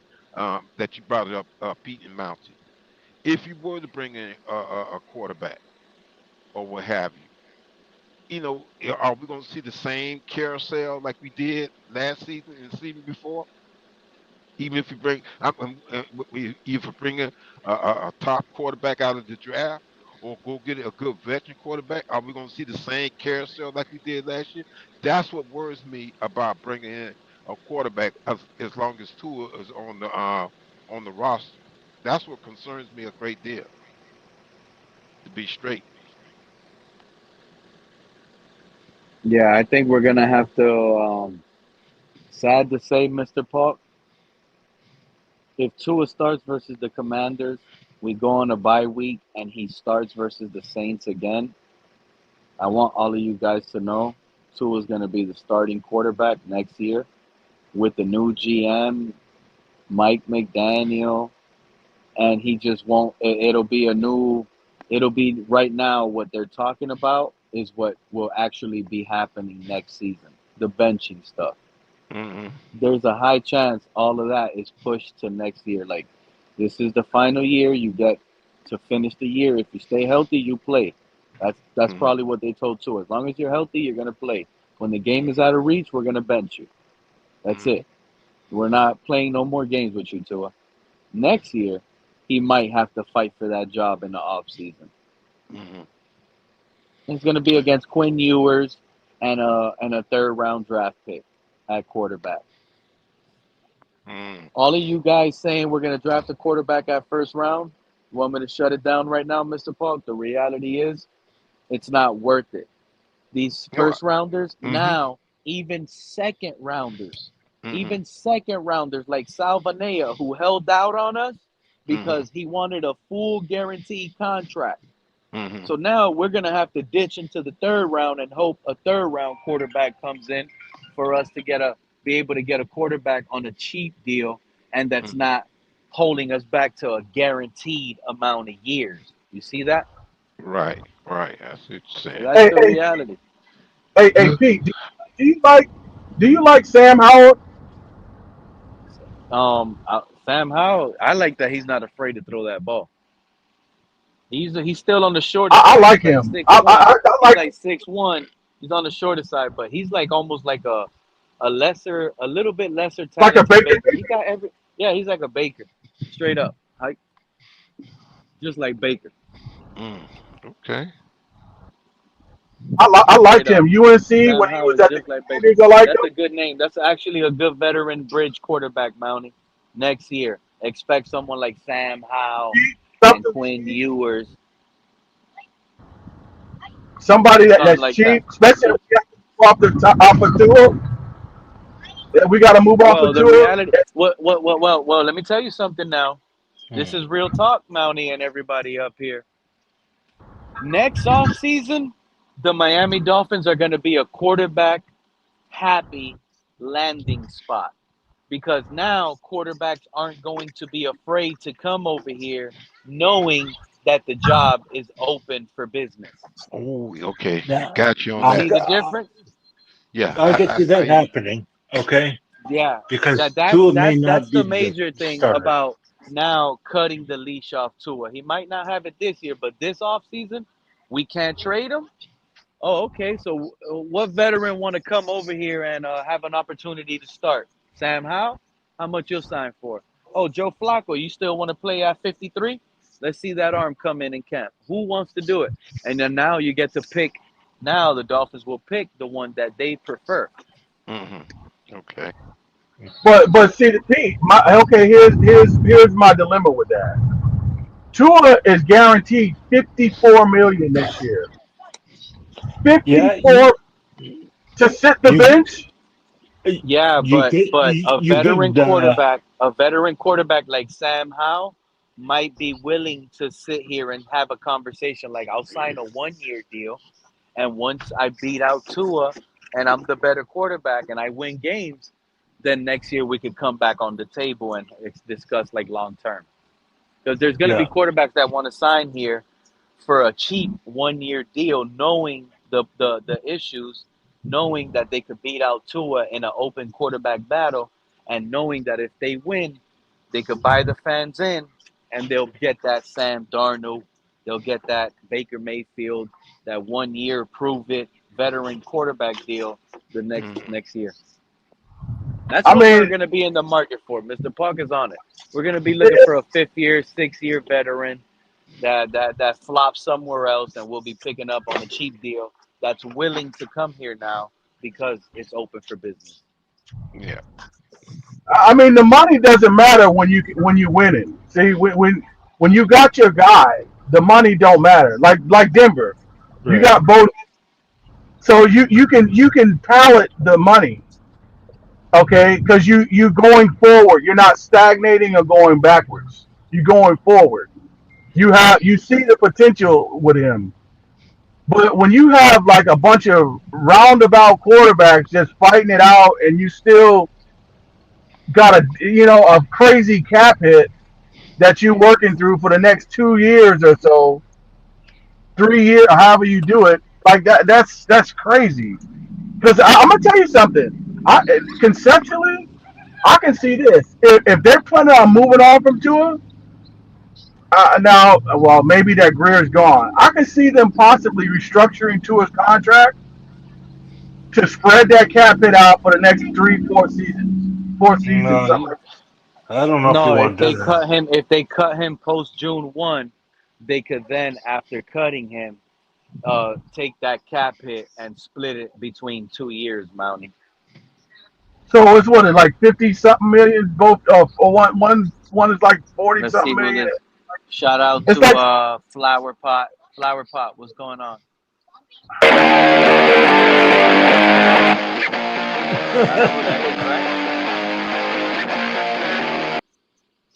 That's Tua.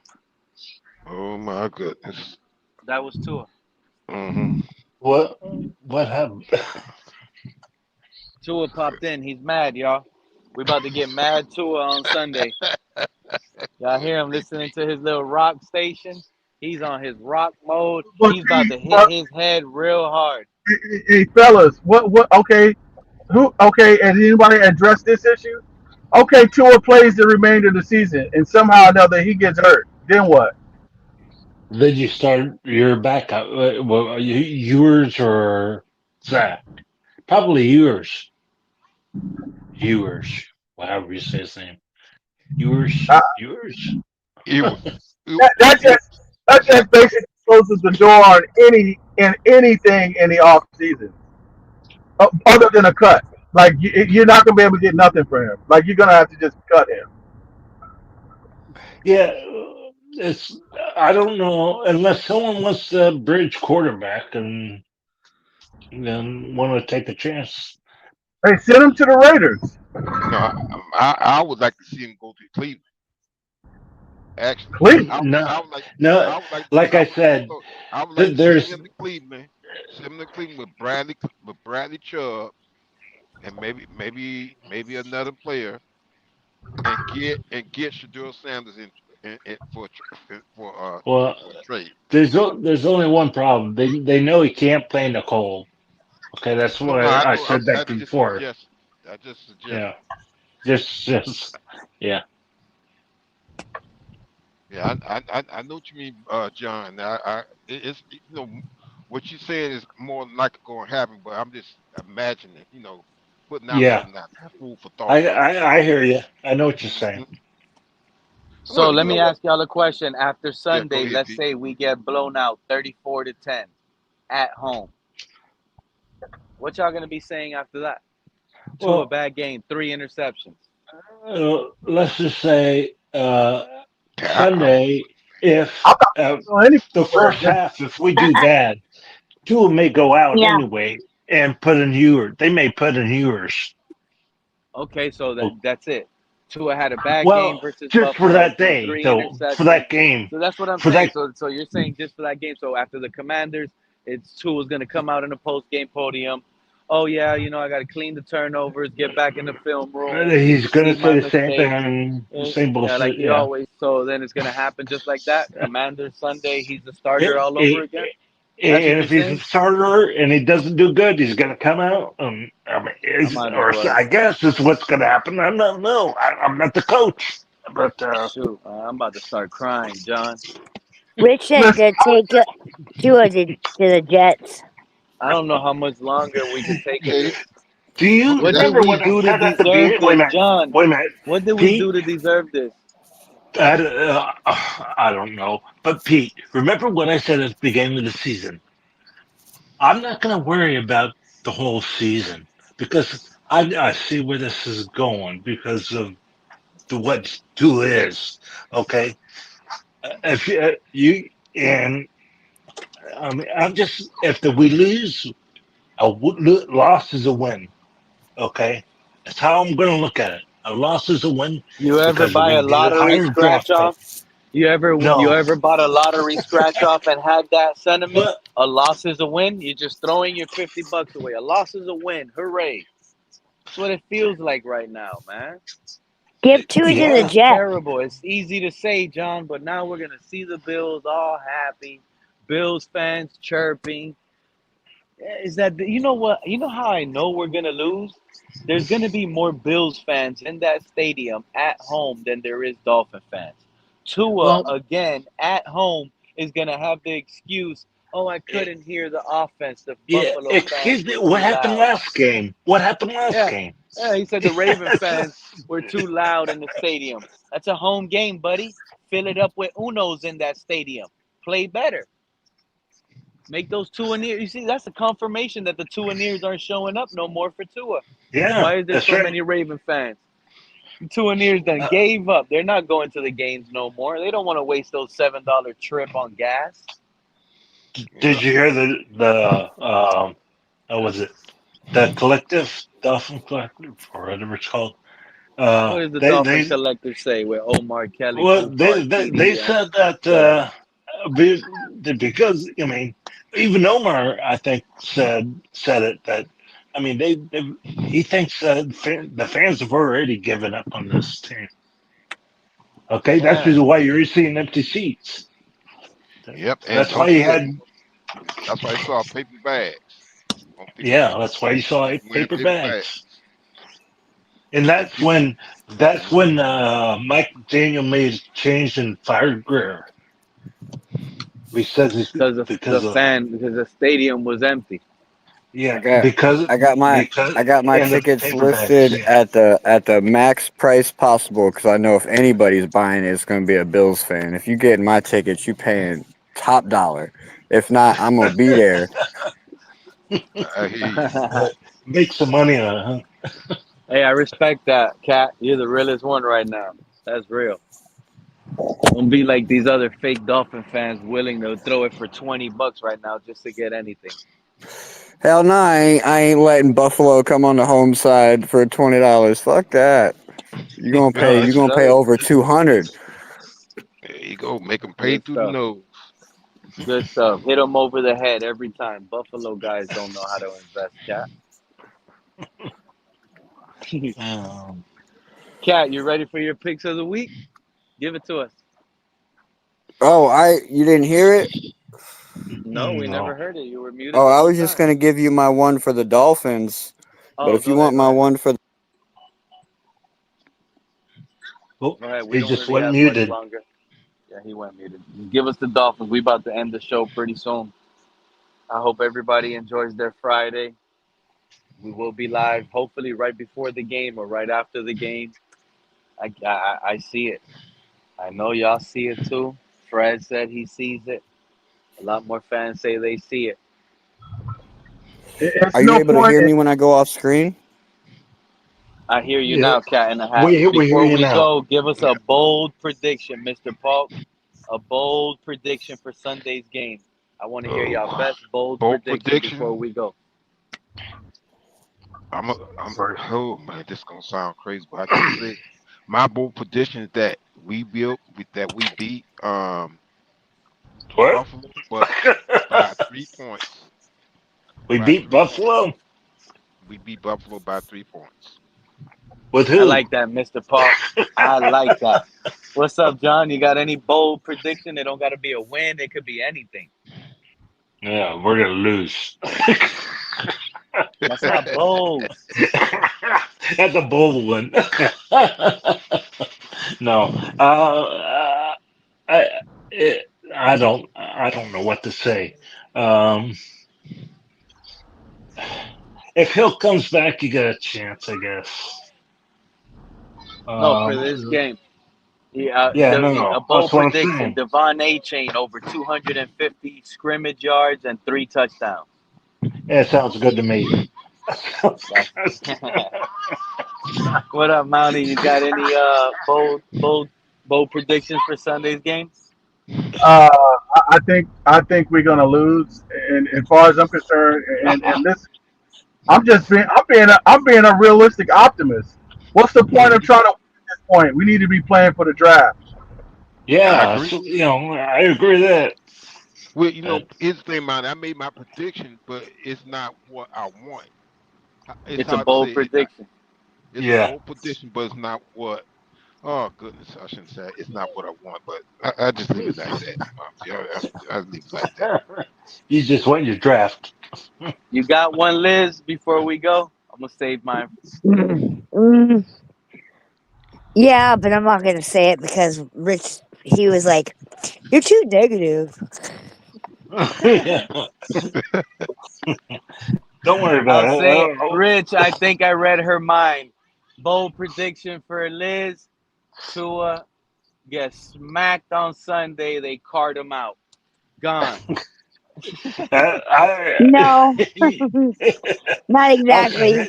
I think there's a fight in the locker room before the game. Ooh. A fight in the locker room. Okay. Now that I like that bold prediction. Right before the game, she says Tua's gonna get swung on, bapped in the eye, and boom, controversy. New starter happens. We win Buffalo, and it's He over got. with Tua. He's gonna have 2 black eyes. Unbelievable. All right, guys. So my bold prediction Fat lip too. earlier, earlier, my bold prediction was heavy on Ollie Gordon. But now on this bold prediction, ending stream bold prediction, I'm gonna sit out here and say it.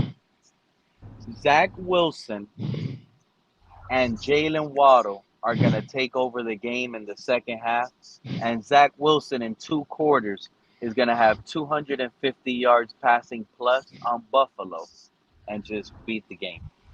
That's my bold prediction. In 2 quarters, Zach Wilson is gonna have 250 plus yards passing, multiple touchdown scores to Wait a Jalen minute. Waddle. Did Zach Wilson beat Buffalo before? He beat him twice. Yeah, but this time it's gonna be with Jalen Waddle, who they think, based on their game plan under Tua, they're gonna Yeah. know how to stop that. They're about to Jalen Waddle's about to be unleashed Sunday versus the Bills in my bold prediction. I feel it. I feel it coming. Yeah. Hey guys, enjoy your If the weekend. offensive Appreciate. line blocks, that'll All right, happen. Pete. I think. Take care now. You Thank you, take Mr. care. Paul. Thank you, John. Thank you, Mountie, Uh-huh. Cat in the Hat. Liz, Rich, enjoy your weekend. All of you other guys that jumped on the panel earlier. Lakers all day. I see you in the chat. 31-20 Bills. Joe Kerr, True Talk. Bold prediction. Tua is benched Later. by third quarter. I see you, my guy. Nightmare 74. Greg Salsa. Billy. I see you, Billy. Y'all have a good weekend. Enjoy your weekend. Gmail. Bless you all. Appreciate you all every time. CRR. And last but not least, I'm scrolling up one more. There you go. My guy, Jose M. Appreciate you. Bless you guys all. Have a good night. Catch you guys next time.